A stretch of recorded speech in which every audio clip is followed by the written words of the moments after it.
All right guys, after finishing 6th chapters, इसके पहले हमने 6 अलग अलग चैप्टर्स किए हैं। याद है ना, हम वो करते हैं टैली मार्क्स। तो एक बार जस्ट आपको याद दिला दूं कि there are total 11 chapters of company law in our syllabus. Chapter 1 हमने कौन सा किया था? Preliminary. Chapter 2 incorporation of companies and matters incidental thereto. फिर उसके बाद हमने डिसाइड किया, क्योंकि audit perspective it is more relevant for you to know audit and auditors and उनका रोल, तो उससे रिलेटेड जो चैप्टर्स है वो पहले उठाएंगे। तो हमने ना चैप्टर नंबर 8 उठाया था, declaration of dividend. Then after that chapter 9 was accounts of company, उसमें सीएसआर और बाकी के भी सारे कंसेप्ट्स थे। Chapter 10 audit and auditors, this we had finished 2 weeks back. फिर लास्ट वीक हमें एक ही लेक्चर मिला था, और उस लेक्चर में हमने जो चैप्टर नंबर 6 है, chapter number 6 of the syllabus, that is registration of charges, वो हमने स्टार्ट भी किया, खत्म भी किया। और and today we stand at such a footing जहां जितने चैप्टर्स है उनमें से आधे से ज्यादा हम कंप्लीट कर चुके हैं। एंड ट्रस्ट मी, बचे हुए जो चैप्टर्स है some of them are lengthy, but given कि अभी हमारा जो एक ग्रिप बैठा है इस सब्जेक्ट में, और ज्यादा टेस्ट लिखेंगे, राइटिंग प्रैक्टिस करेंगे तो ग्रिप बढ़ते जाएगा, बट जो फिलहाल जो ग्रिप बैठ रहा है ना, सो टाइम कम लगना चाहिए, ये मेरा अनुमान है। Compare to the first 6 chapters, the time taken will be comparatively laser.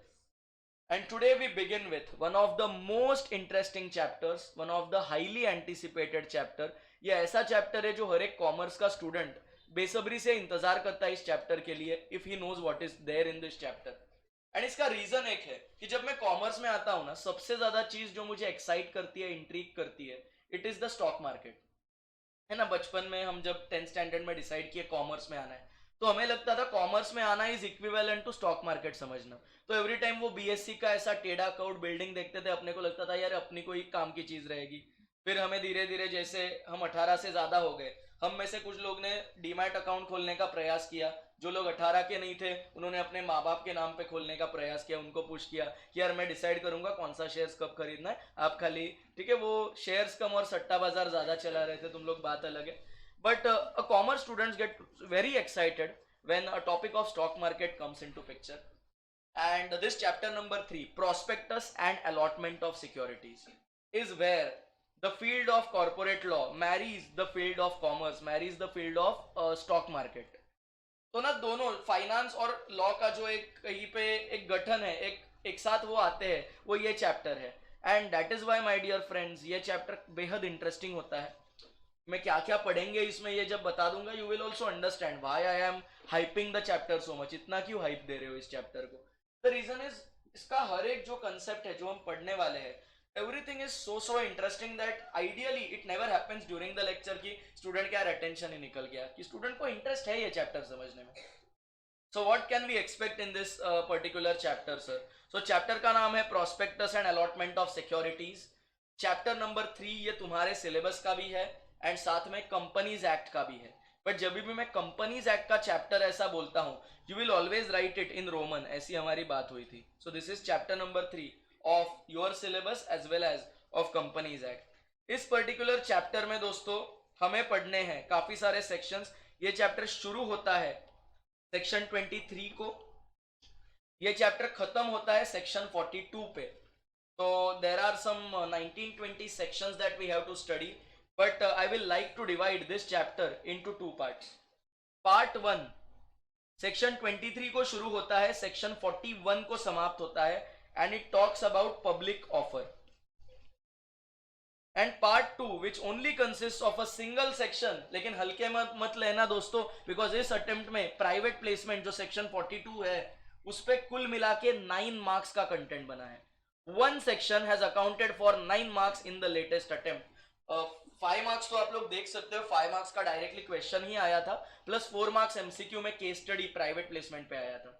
And that is why private placement despite being a single section has been heavyweight in recent times. Obviously अगर आप rule based कोई act पढ़ते हो तो act के section के साथ साथ हमें रूल्स को भी समझना जरूरी होता है। तो इस एक्ट के तहत जो रूल्स बनेंगे उनका नाम रहेगा, ट्रिक तो आप जानते ही हो, कंपनीज, ब्रैकेट में आप लिखोगे उस चैप्टर का नाम, यानी prospectus and allotment of securities rules. And maximum जितने भी रूल्स कंपनीज एक्ट के तहत बने हैं, most of them have been made in 2014, so that will be the year. Sir हर एक चैप्टर के साथ कुछ फॉर्म नंबर्स एसोसिएटेड होते हैं, एक पर्टिकुलर तरीका होता है वो फॉर्म नंबर्स को लिखने का.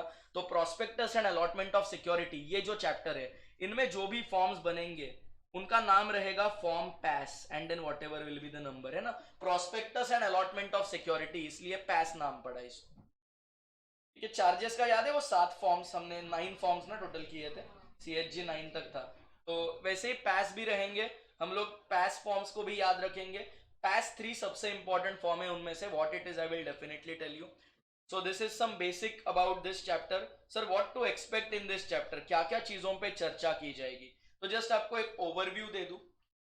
सेक्शन 23 अपने को बताएगा कि as a company, private company रहेगी तो वो किस प्रकार से शेयर्स को इशू कर सकती है, पब्लिक कंपनी रहेगी तो क्या तरीके हैं.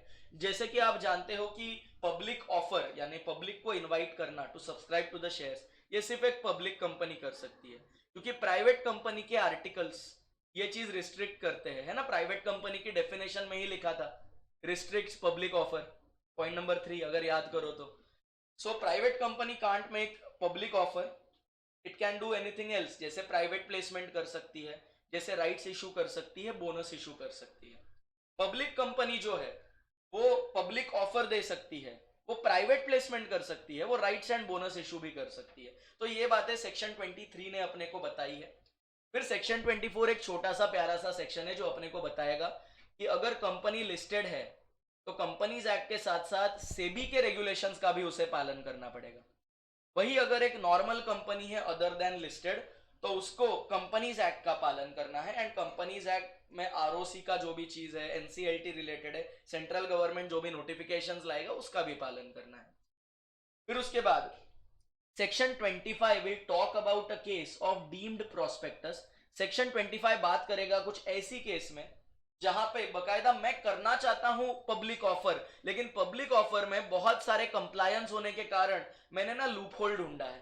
मैं क्या करता हूं, किसी एक पर्सन को, सपोज मैंने साइली को ना मेरे कुछ शेयर्स दे दिए, I gave 10,000 shares of my company to Sayali. Sayali ने अगले कुछ महीने में उन शेयर्स को बहुत सारे लोगों में बांट दिया. She transferred her shares to more than 50 people. कहना से ये हुआ तो प्राइवेट प्लेसमेंट है एज पर लॉ, लेकिन इसका ओवरऑल में अगर कंटेक्स्ट देखूं तो ये पब्लिक ऑफर जैसा नजर आ रहा है, जहां पे साइली को एक एजेंट की तरह इस्तेमाल किया है. इस प्रकार की ऑफर को जो किसी बीच वाले एजेंट के माध्यम से मैं पब्लिक को देता हूं, इसे मैं डीम्ड पब्लिक ऑफर कहता हूं. सेक्शन 25 इसके बारे में बात करता है. सेक्शन 25 टॉक्स अबाउट एग्जैक्टली कौन सी केसेस में ये पब्लिक ऑफर मानी जाएगी और उसके क्या पहलू है, what all things we have to consider. Section 26 deals with my dear friends about the contents of the prospectus. तो प्रोस्पेक्टस में what all things should be mentioned, ये section 26 read with the regulations and rules सब कुछ मिला के रहेगा. Section 27 एक बहुत इंटरेस्टिंग सी बात करता है. मैंने ना तुमको बोला था कि मैं बहुत बड़ा स्टील का प्लांट बनाना चाहता हूँ. My company is going to invest in iron and steel production. तो तुम लोग ने इन्वेस्ट किया, यार आशय सर तो एंटरप्रेन्योर है. आशय सर एंटरप्रेन्योर पता है वो 12th स्टैंडर्ड में जिसको तुम एंटरप्रेन्योर बोलते, हाँ वो वही चीज बिजनेस माइंड वाला. आशय सर तो एंटरप्रेन्योर है, he is thinking so much, infrastructure related companies कर रहा है, ऐसा बोल के तुमसे मैं पैसा ले लिया. वो पैसा आज भी मेरे पास पड़ा है जो मैं तुमसे, तुम्हारे सब्सक्रिप्शन मनी से मेरे पास आया है. And now all of a sudden I change the object clause of the memorandum saying that Ashay sir will be CA vada pav वाला. In this case don't you think तुम्हारे ऊपर अन्याय हुआ है. तुमने कुछ X चीज समझ के तुमने इन्वेस्ट किया था, वो निकली Y चीज. And it's just not this way, it can happen other way also. जैसे I know as a matter of fact that मेरे कुछ जैन फ्रेंड्स है जो बेसिकली कोई ऐसी कंपनी में इन्वेस्ट ही नहीं करते जहां पे अल्कोहल या नॉनवेज सर्व होता है. Same with some of my Muslim friends कि यार जहां पे अल्कोहल सर्व होता है ना, जो कंपनी अल्कोहल बनाती है उसमें ना हम इन्वेस्ट ही नहीं करेंगे, उनका एकदम उसूल रहता है उसमें. तो ना ऐसी केस में सपोज मैंने ठीक है डिसाइड किया कि मैं कोई ऐसा फूड का बिजनेस करूंगा, ठीक है, तुमसे पैसा लिया, मैं बोला प्योर वेज, शिव सागर रेस्टोरेंट बना रहे हैं, तो शिव सागर नाम से ही प्योर वेज है, ठीक है, उसमें ये सब तो पॉसिबल ही नहीं है, ऐसा नाम बदलना पड़ेगा. तो इन दैट केस मैंने तुमसे पैसा ले लिया और उसके बाद मैं खोल दिया, ठीक है, अप्सरा बार एंड रेस्टोरेंट. कहने से अन्याय हुआ है तुम्हारे साथ? तो ऐसे पर्सन जिन्होंने सब्सक्राइब किया था शेयर्स को based on certain objects mentioned in the prospectus, अगर मैं प्रोस्पेक्टस में मौजूद ऑब्जेक्ट्स में बदलाव लाऊं, डोंट यू थिंक जिन लोग एग्जिट करना चाहते हैं उनको एक रिस्पेक्टेबल एग्जिट ऑप्शन देना चाहिए? यही बात सेक्शन 27 अपने से कहेगा। फिर उसके बाद section 28 and onwards we will be talking about different types of prospectus. जैसे we will be talking about section 31 बात करता है शेल्फ प्रोस्पेक्टस के बारे में। सेक्शन 30 उसके पहले वो एडवर्टीजमेंट के बारे में बात करता है, प्रोस्पेक्टस कौन से एडवर्टीजमेंट्स को हम कंसीडर करेंगे। सेक्शन 32 बात करता है रेड हेरिंग करके एक प्रोस्पेक्टस का टाइप है, उसके बारे में। सेक्शन 33 बात करता है एब्रिज प्रोस्पेक्टस के बारे में। शायद हमने एब्रिज प्रोस्पेक्टस का डेफिनेशन देखा था प्रिलिमिनरी में, तो उसका बहुत डिटेल में हमें इस सेक्शन में पढ़ना है। And that is how the sections are ideally progressed. फिर उसके बाद सेक्शन 34 एंड 35 और उसके बाद के कुछ सेक्शंस ना डील करते हैं about the liability in case there is incorrect information given in the prospectus. अगर प्रोस्पेक्टस में गलत इंफॉर्मेशन दी है और अगर वो फ्रॉडुलेंट मोटिव के साथ दी है तो क्रिमिनल लायबिलिटी आएगा। हाँ, अगर प्रोस्पेक्टस में बिना मतलब आपकी जानकारी कुछ गलत इंफॉर्मेशन आ गई तो सिविल लायबिलिटी तो आना चाहिए। तो ये सारी चीजों के बारे में ये चैप्टर डील करता है। फिर ये चैप्टर ना डिपॉजिटरी रिसीट्स के बारे में भी बात करेगा। This chapter will also talk about जो तुम फाइनेंस में शायद पढ़ते हो, एडीआर, जीडीआर, है ना, अमेरिकन डिपॉजिटरी रिसीट्स। वो फाइनेंस एक टाइप्स ऑफ फाइनेंस करके एक चैप्टर है ना फाइनेंस में, एफएम में, तो उसमें ये सब दिया है, कभी ना कभी ये होगा कवर। सो उसमें तुम लोग देखोगे कि टाइप्स ऑफ फाइनेंस में अगर इंडियन कंपनीज को भारत के बाहर अपना सिक्योरिटीज देना है, नाउ तो थिंग्स हैव चेंज, लेकिन पहले सिर्फ किसी फॉरेन डिपॉजिटरी के थ्रू हो सकता था। And that is why the concept of ADR और GDR had come into existence. Detail में देखेंगे उसके बारे में। फिर अलॉटमेंट की बात करेंगे सेक्शन 39 में। अभी तक तो हमने एप्लीकेशन के बारे में बात किया, बट जैसे ही एप्लीकेशन मनी आता है कुछ दिनों के अंतर्गत आपको अलॉटमेंट भी तो करना पड़ेगा ना, तो जाके it is valid. so we'll talk about that. And finally section 42, the last section of this chapter, will talk about private placement. तो हम 23 से लेकर 41 जितना भी टॉक करेंगे, बात करेंगे, वो सब पब्लिक ऑफर के बारे में रहेगा। लेकिन जैसे ही सेक्शन 42 आएगा, it is the part 2 of this chapter जो प्राइवेट प्लेसमेंट की बात करेगा। And this is the entire scope of the chapter. बड़ा मजेदार चैप्टर है। एंड सेक्शन 23 24 नेट प्रैक्टिस की तरह रहेगा। Let's get use to this and let us begin without any further ado, shall we? All right guys, this is where law comes closest to the world of finance and that's why this chapter gets very interesting. Let us begin. सबसे पहले introduction, chapter number 3 है। जैसे मैंने बात किया 23 से लेकर 42, I think all the sections are part of our syllabus. उसके साथ prospectus, allotment of security rules 2014 अपने को करने हैं, form numbers, form PAS and whatever is the number, that is how it will have the nomenclature. One of the advantage that a company has over other forms of business is its ability to raise capital, either from public at large or from some selected set of identified persons. जब मैं public को invite करता हूं कि आओ आओ मेरे company में अपना इन्वेस्टमेंट डालो, तो I am making a public offer. जब मैं सिलेक्ट करता हूं कि यार तू तो क्रिश बहुत होशियार है, तू तो बहुत इंपॉर्टेंट पर्सन है, can you please invest in my company, मैं सिर्फ क्रिश को ऑफर दिया, तो बकायदा ऑफर एक्सेप्ट भी सिर्फ वही कर सकता है जिसे ऑफर मिला है। And that is why my dear friends it is called as private placement, because I am privately asking a person whether you want to become investor in my company और not. Where capital is raise from public and large through public offer, तो आप जानते हो rules काफी ज्यादा stringent होते हैं। जब भी पब्लिक ऑफर देनी होती है, सबसे पहले यू रिक्वायर अ डॉक्यूमेंट जहां पे आप कंपनी के बारे में काफी जानकारी पब्लिक को दे रहे हो। उस डॉक्यूमेंट को हम कहते हैं prospectus. So you know this very well कि प्रोस्पेक्टस का रिक्वायरमेंट होता है। Securities are allotted against those applications that are received in full. जो भी एप्लीकेशन मनी आएगा उसके अगेंस्ट आप शेयर्स का अलॉटमेंट करोगे, और ये allotment is that phase when new share capital is born. Application money pending allotment is not part of your capital. तुम शेड्यूल 3 बनाते हो, शेड्यूल 3 में देयर इज दिस आइटम ना, application money pending allotment, that is not part of your capital if you observe. वो तुम capital और liability के बीच में किधर तो लिख देते हो, बट जैसे तुम अलॉटमेंट करते हो उन्हीं मनी के साथ, उसी एप्लीकेशन मनी के अगेंस्ट, तो now that particular shares are born and it becomes part of capital. So allotment is where the share capital comes into existence for the first time. उसके बारे में भी डिटेल में बात करनी है अपने को। फिर ये सिक्योरिटीज जो आप अलॉट करोगे, ठीक है, they may be listed on recognised stock exchange. Why do we need stock exchange is a very fundamental question which I ask the students. देखो, पब्लिक ऑफर करेगा कंपनी, पब्लिक ऑफर को हम बोलते हैं आईपीओ अगर वो पहली बार हो रहा है, एफपीओ अगर वो दूसरी या उससे ज्यादा बार हो रहा है, फर्दर पब्लिक ऑफर। तो अब इनिशियल या फर्दर पब्लिक ऑफर कंपनी करेगी, कंपनी के पास पैसा आएगा, वो पैसा कंपनी अपने बिजनेस में इन्वेस्ट करेगी, that is where it grows. My point is, मैं शेयर्स को स्टॉक मार्केट में लिस्ट क्यों करूं? एज अ कंपनी मेरा क्या बेनिफिट है? So whenever there is a public offer, the ideal end point is कि आप उन शेयर्स को स्टॉक एक्सचेंज पे लिस्ट करते हो। My question is why? Because जब शेयर होल्डर अपने शेयर्स किसी और को बेचता है, वो पैसा शेयर होल्डर को जाता है, टैक्स गवर्नमेंट को जाता है, मुझे क्या मिलता है? Why? तो सिंपल सा पॉइंट है, सपोज मयूरी मैंने बोला कि देर इज अ कंपनी जो बहुत प्रॉफिट वगैरह कमाएगी, हम ना आपको इनवाइट करते हैं कि आप हमारे कंपनी के शेयर्स को सब्सक्राइब करो, but I told you specifically कि ये ना शेयर स्टॉक मार्केट में कहीं पे भी लिस्ट नहीं होगा, ये शेयर्स आप अपने पास ही रखोगे, there is no secondary market for this shares. तो will you be inclined to purchase this shares? Profit है लेकिन तुझे डिविडेंड मिलेगा, इसकी क्या गारंटी? Because for equity shares dividend का declaration is not a mandatory requirement. It depends on availability of profit, but it also depends on dividend policy.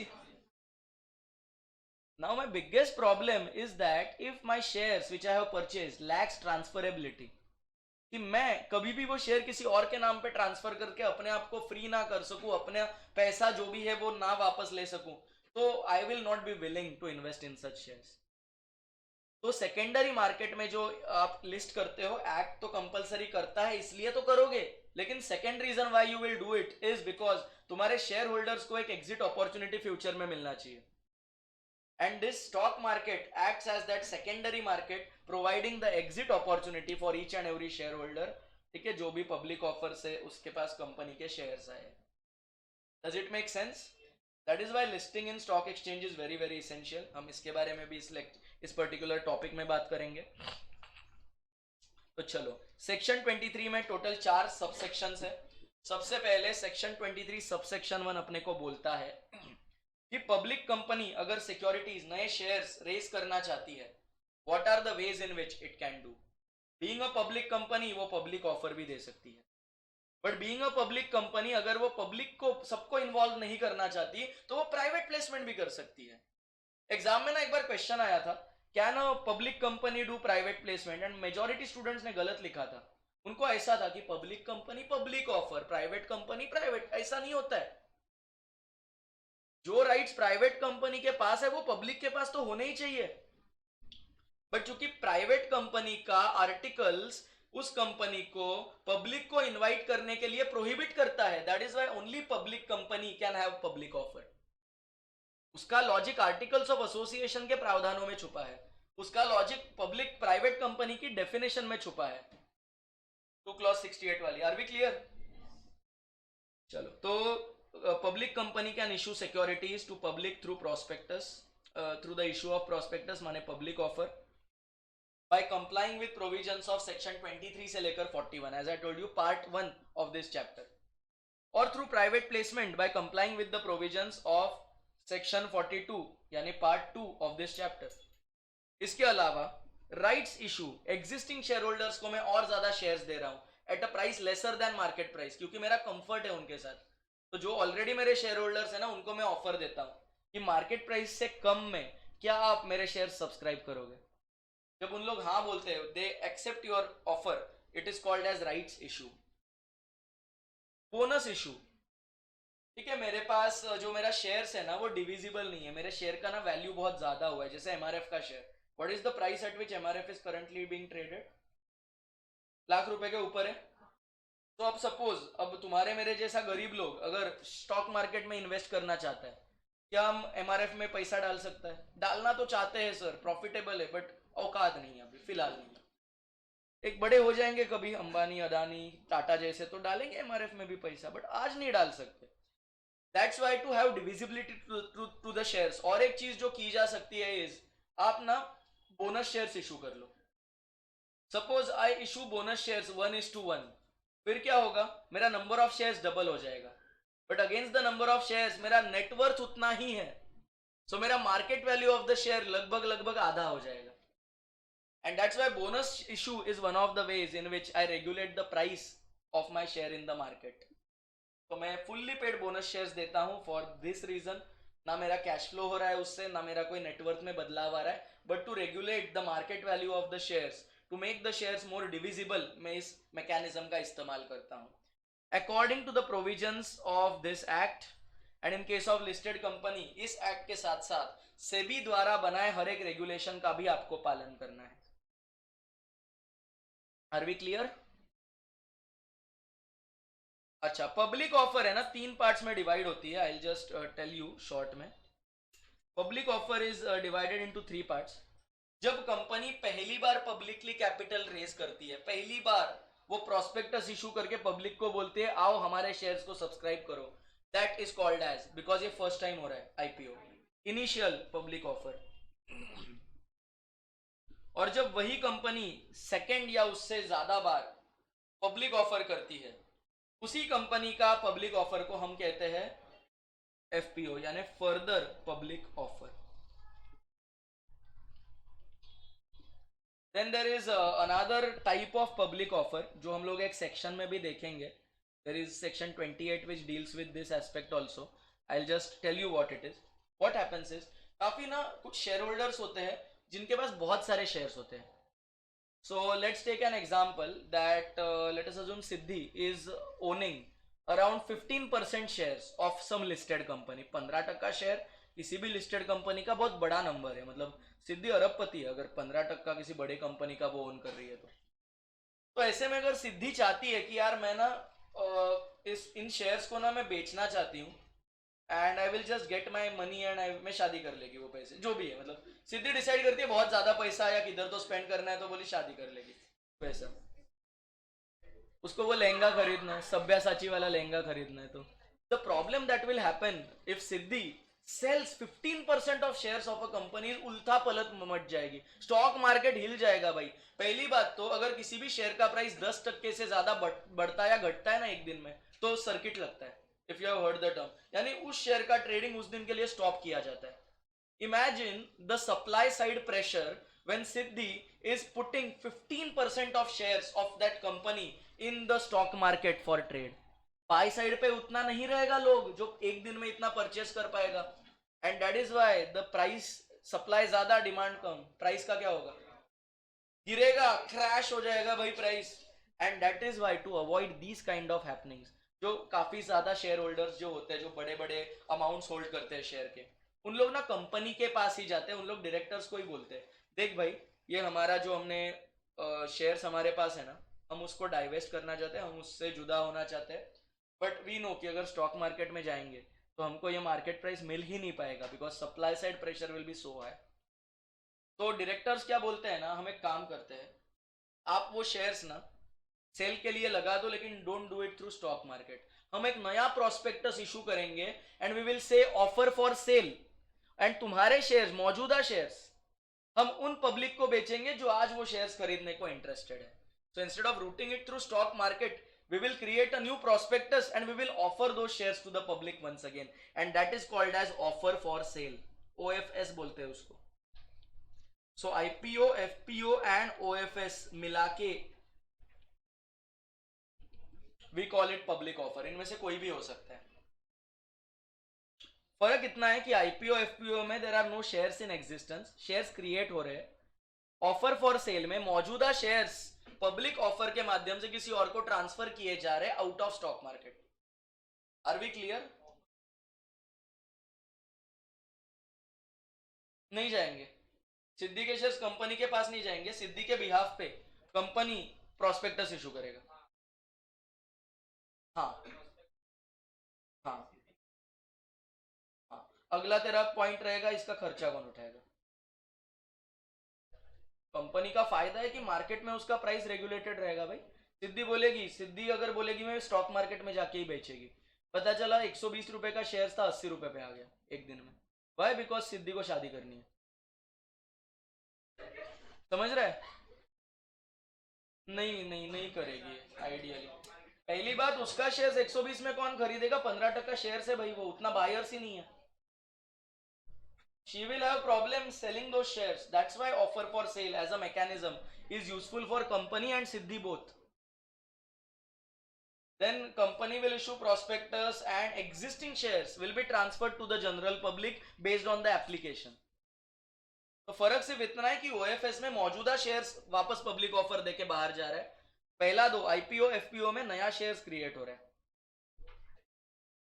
खर्चा company नहीं, खर्चा सिद्धि। कंपनी का से आइडियली सिद्धि को बायर नहीं मिल रहा है, इसलिए वो कंपनी के पास आई, तो कुछ तो देना पड़ेगा ना। तो जो भी कंपनी कर रही है सिद्धि के लिए कर रही है, तो जो भी है सिद्धि विल कॉम्पेंसेट द कंपनी। इसी एक्ट का सेक्शन 29 में 28 या 29 में ये सब दिया है। तो वी विल सी 28 में है ना ऑफर फॉर सेल, ठीक है, वी विल सी इट, ठीक है। देखो पब्लिक ऑफर का वही बात किया है, IPO FPO and offer for cell. FPO को फॉलो ऑन पब्लिक ऑफर भी बोलते हैं। फेलो ऑन क्या है भाई? फॉलो ऑन बोलते हैं इसको। फॉलो ऑन पता है, वो जो अपन लगाते हैं इंडिया में दूसरे देशों को बुला के, एक बार बैटिंग करते हैं, फिर उनका एक बार 100 से नीचे स्कोर होता है, फिर बोलते हैं तुम वापस बैटिंग करो। पता है ना, वो टेस्ट मैच में होता है। You don't know the concept of follow on के? चलो ठीक है, तो उस फॉलो ऑन का इससे कोई लेना देना नहीं है, मैं बस वही टर्म बता रहा था। सो सेकेंड टाइम हो रहा है, इसलिए फॉलो ऑन या फॉलो अप पब्लिक ऑफर भी बोलते हैं इसको। एंड ओएफएस को काफी बार डीम पब्लिक ऑफर बोलते हैं, क्योंकि ये है तो public offer but there is no new shares which are created. ये तो बात हो गई पब्लिक कंपनीज की। प्राइवेट कंपनीज वो सारी चीजें कर सकती है जो एक पब्लिक कंपनी करेगी, सिवाय पब्लिक ऑफर के। So section 23 subsection 2, private company किस प्रकार से सिक्योरिटीज इशू करेगी। कहने से प्राइवेट प्लेसमेंट ये सबसे कॉमन तरीका है। इसके अलावा राइट्स एंड बोनस इशू तो प्राइवेट कंपनी भी कर सकती है। तो basically private company can not undertake public offer.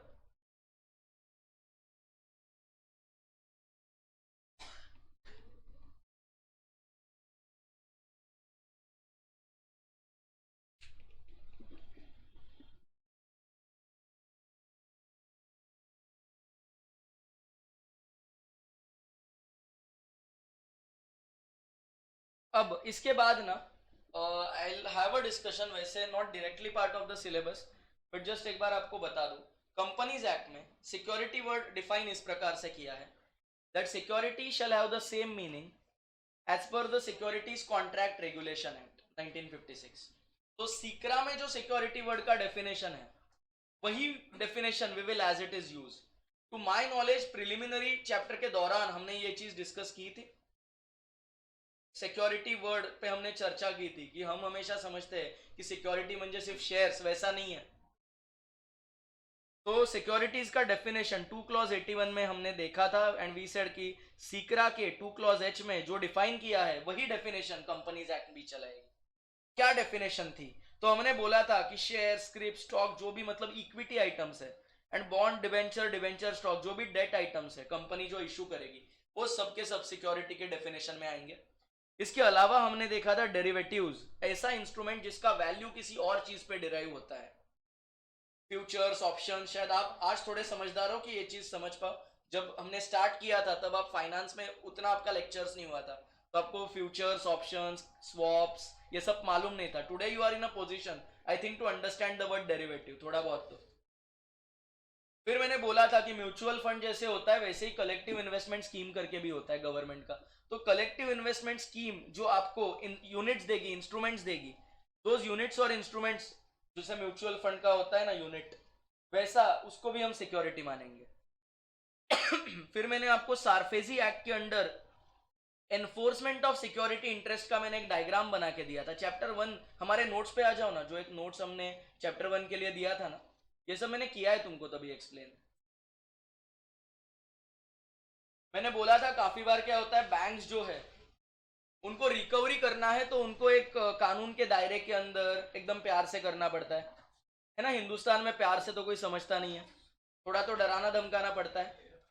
तो that's why banks transfer their bad debts, banks transfer their non performing assets to a separate entity which is created.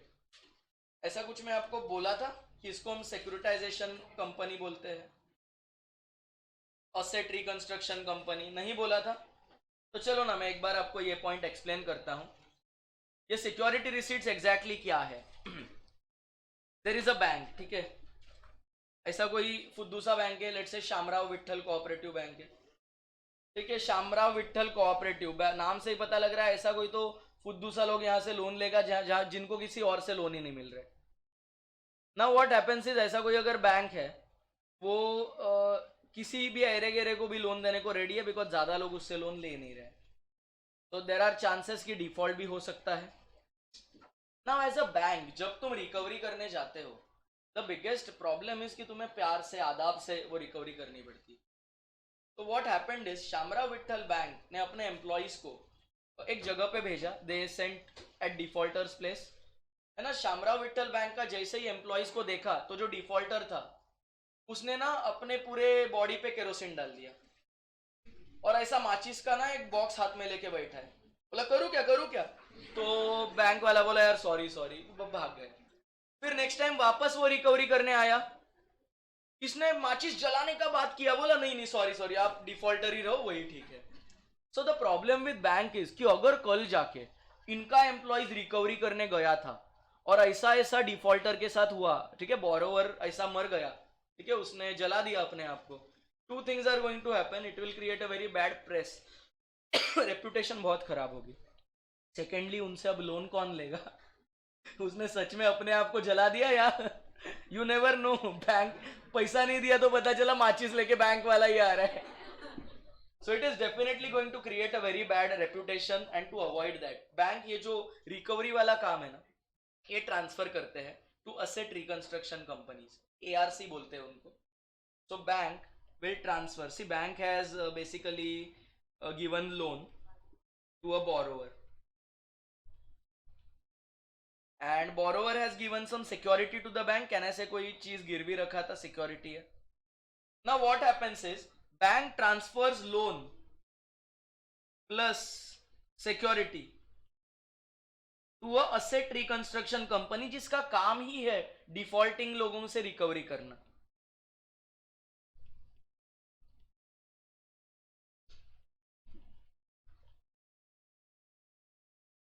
अब ARC को bank फोकट में, तो ये loan is a asset for the bank, ये recovery होने वाला है, एंड सिक्योरिटी फोकट में तो नहीं देगा, बदले में ARC से कुछ एक्सपेक्ट करता है bank. So either one thing ARC could do is basically पे द मनी डायरेक्टली कैश, या फिर क्रेडिट पे, फ्यूचर में कभी पेमेंट, जैसे डिबेंचर्स वगैरह आज इशू कर दिए, फ्यूचर में पेमेंट कर दिया। तो ये तरीके हैं to transfer the money to the bank. सवाल आता है ARC रिकवरी करने जाएगा तब तक ARC के पास पैसा कहां से आएगा, because they have to pay one day और the other to the bank and they will need the money. So ARC, ठीक है, कुछ हाई नेटवर्थ इंडिविजुअल्स को, कुछ क्वालिफाइड इंस्टीट्यूशनल बायर्स को, कुछ बड़े लोगों को, कुछ बड़े फंड्स को, कुछ फंड्स को जैसे pension fund, provident fund etcetera, invite करता है, mutual fund as well, insurance companies as well, कि आओ और ये जो हमारा डिफॉल्टिंग बोरोवर है ना, उससे रिकवरी होने वाले पैसे में अपना, ठीक है, हिस्सा बटा दो। Now what happens is there are some high net worth individuals, लिखता हूं मैं यहाँ पे, हाई नेटवर्थ या इंस्टीट्यूशनल इन्वेस्टर्स, इन लोग खरीदता है इस पर्टिकुलर बोरोवर का risk, and that's why what they give their money, उन लोग अपना कैश देंगे एट अ डिस्काउंटेड प्राइस और बदले में उनको दिया जाएगा security receipts. These receipts are a proof that जो भी बोरोवर से पैसा मिलेगा उसका को ओनर ये इंस्टीट्यूशनल इन्वेस्टर्स है। सर ARC क्यों बनाना पड़ा? Because I told you bank will face a very bad reputation, कि बोरोवर को डिफॉल्ट करने के बाद धमकी वमकी दिया तो बहुत गलत हो जाएगा। अब इमेजिन करो, ठीक है, बैंक ने इस बोरोवर का लोन एक ARC को ट्रांसफर किया जिसका काम ही है लोगों से रिकवरी करना। सो ARC के कुछ लोग बोरोवर के पास चले गए, बोरोवर ने फिर एक बार वो बुड़ बुड़ बुड़ बुड़ पूरा केरोसिन अपने ऊपर डाल दिया। इस टाइम वो बोरोवर माचिस निकालने से पहले ARC का एम्प्लॉय साला माचिस जला के उसके पास लेके गया। फॉर ARC टू एडवांटेजेस, अगर बोरोवर को पता चलता है कि ये जो पर्टिकुलर एक एआरसी है, ठीक है, उसने एक बार रिकवरी करने के लिए आया था और वो यम को साथ में लेके आया था, ऐसा पता चल गया, then in that case obviously भाई सब लोग टाइम पे पैसा दे देंगे। सेकंडली क्या रेप्यूटेशन बनेगा यार, एक ऐसा एआरसी है, अगर रिकवरी नहीं आया वो जला देता है। ठीक है, आग लगा दिया, आग लगा दिया।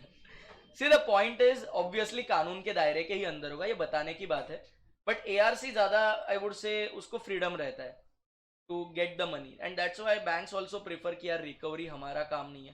Banks are very sophisticated people, you know, I mean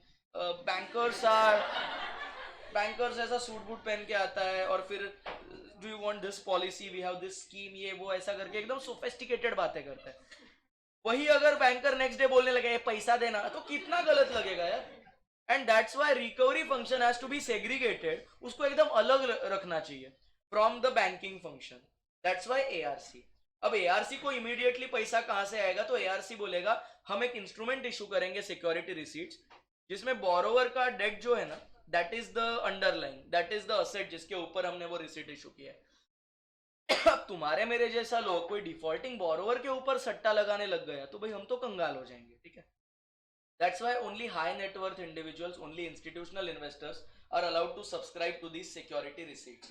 And ये security receipts जो एक asset reconstruction company high net worth या institutional investors को issue करता है against the cash which they will give is security. ये भी security की definition में आता है। तो अब ये सब बताया कहाँ गया है, तो सारफेजी में सेक्शन 13 में ये पूरा प्रोसीजर, सेक्शन 5 में ये पूरा प्रोसीजर सारफेजी के बताया गया है।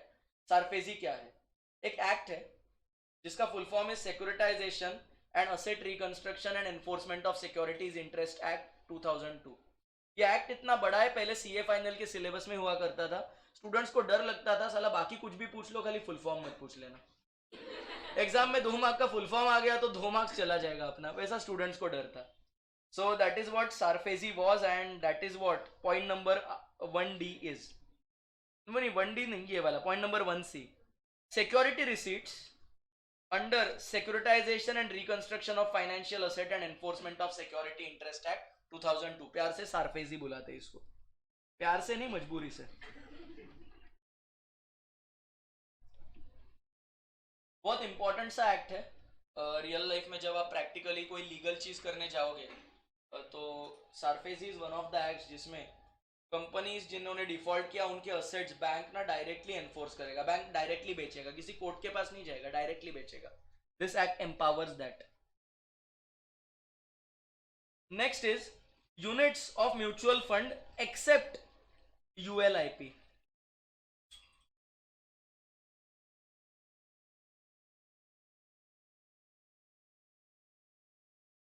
Have you heard the term ULIP, unit linked insurance policy? OC में था। एक बार ये बोर्ड पे जो भी है ना कॉपी कर दो। सिक्योरिटी रिसीट्स ये कंसेप्ट हम यहाँ पे एक्सप्लेन कर रहे हैं। So as you can see borrower को लोन दिया है बैंक ने एंड बोरोवर ने बदले में सिक्योरिटी दिया बैंक को। अब बैंक क्या करेगा, ये लोन ट्रांसफर करेगा, loan is asset in the books of bank, so asset is getting transferred, but asset के साथ साथ ऑब्वियसली सिक्योरिटी भी ट्रांसफर करेगा जो भी गिरवी रखा था, and that will fall to ARC. अब एआरसी रिकवरी करने जाएगा उसके पहले ARC will have to generate some funds to pay to the bank. ये फंड्स कहां से आएंगे, तो ARC will issue security receipts to either high net worth individuals जैसे कि अंबानी टाइप लोग और टू इंस्टीट्यूशनल इन्वेस्टर्स जैसे कि प्रोविडेंट फंड अथॉरिटी या पेंशन फंड अथॉरिटी या वैसे वाले जो इंस्टीट्यूशनल इन्वेस्टर्स होते हैं। फिर this is how this entire process will go. हमारा bottom line is that security receipt is also one of the type of security under the सीकरा। तो 2 clause 81 कंपनीज एक्ट का जो बोलता है कि सीकरा का 2 clause H में जो डेफिनेशन है दैट इज फाइनल, तो सिक्योरिटी रिसीट्स उसमें भी कवर होता है। Please copy this, security receipts के बगल से एरो यहाँ पे कर देना सो दैट यू नो कौन सा टॉपिक का बात हो रहा है।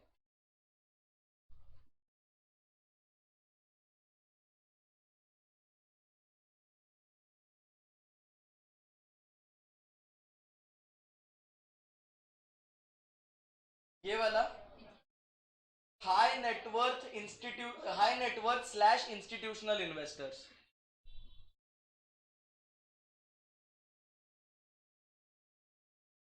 हाई नेटवर्थ HNI जिसको बोलते हैं ना, high net worth individuals slash institutional investors.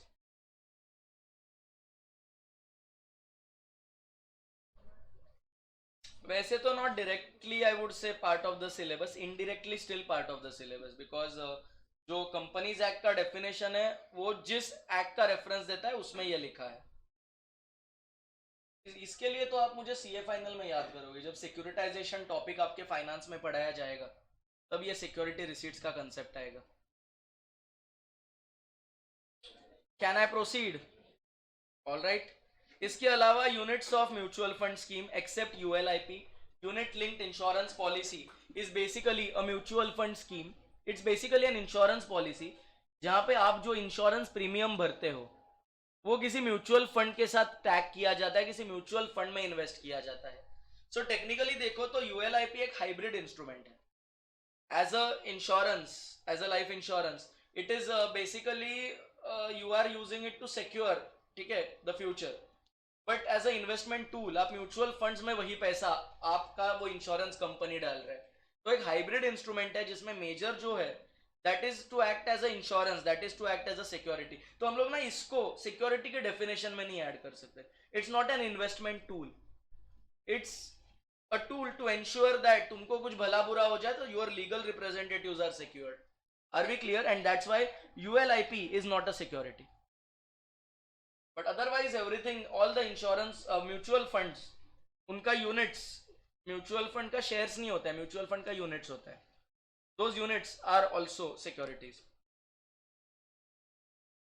इसके अलावा कोई और certificate issued to an investor by an issuer being a special purpose vehicle, so basically similar to ARC only, this is similar to ARC, special purpose vehicle. जैसे ARC हमने देखा था, asset reconstruction company, it was form for a specific purpose, तो वो special purpose vehicle है। तो आपका special purpose vehicle अगर कोई सिक्योरिटी, अगर कोई इंस्ट्रूमेंट्स देता है जैसे सिक्योरिटी रिसीट्स, तो that is also covered. So this is very similar to ARC। Government securities, any other instruments declared by central government as securities, और उन सिक्योरिटीज के अंतर का भीतर का कोई rights and interest.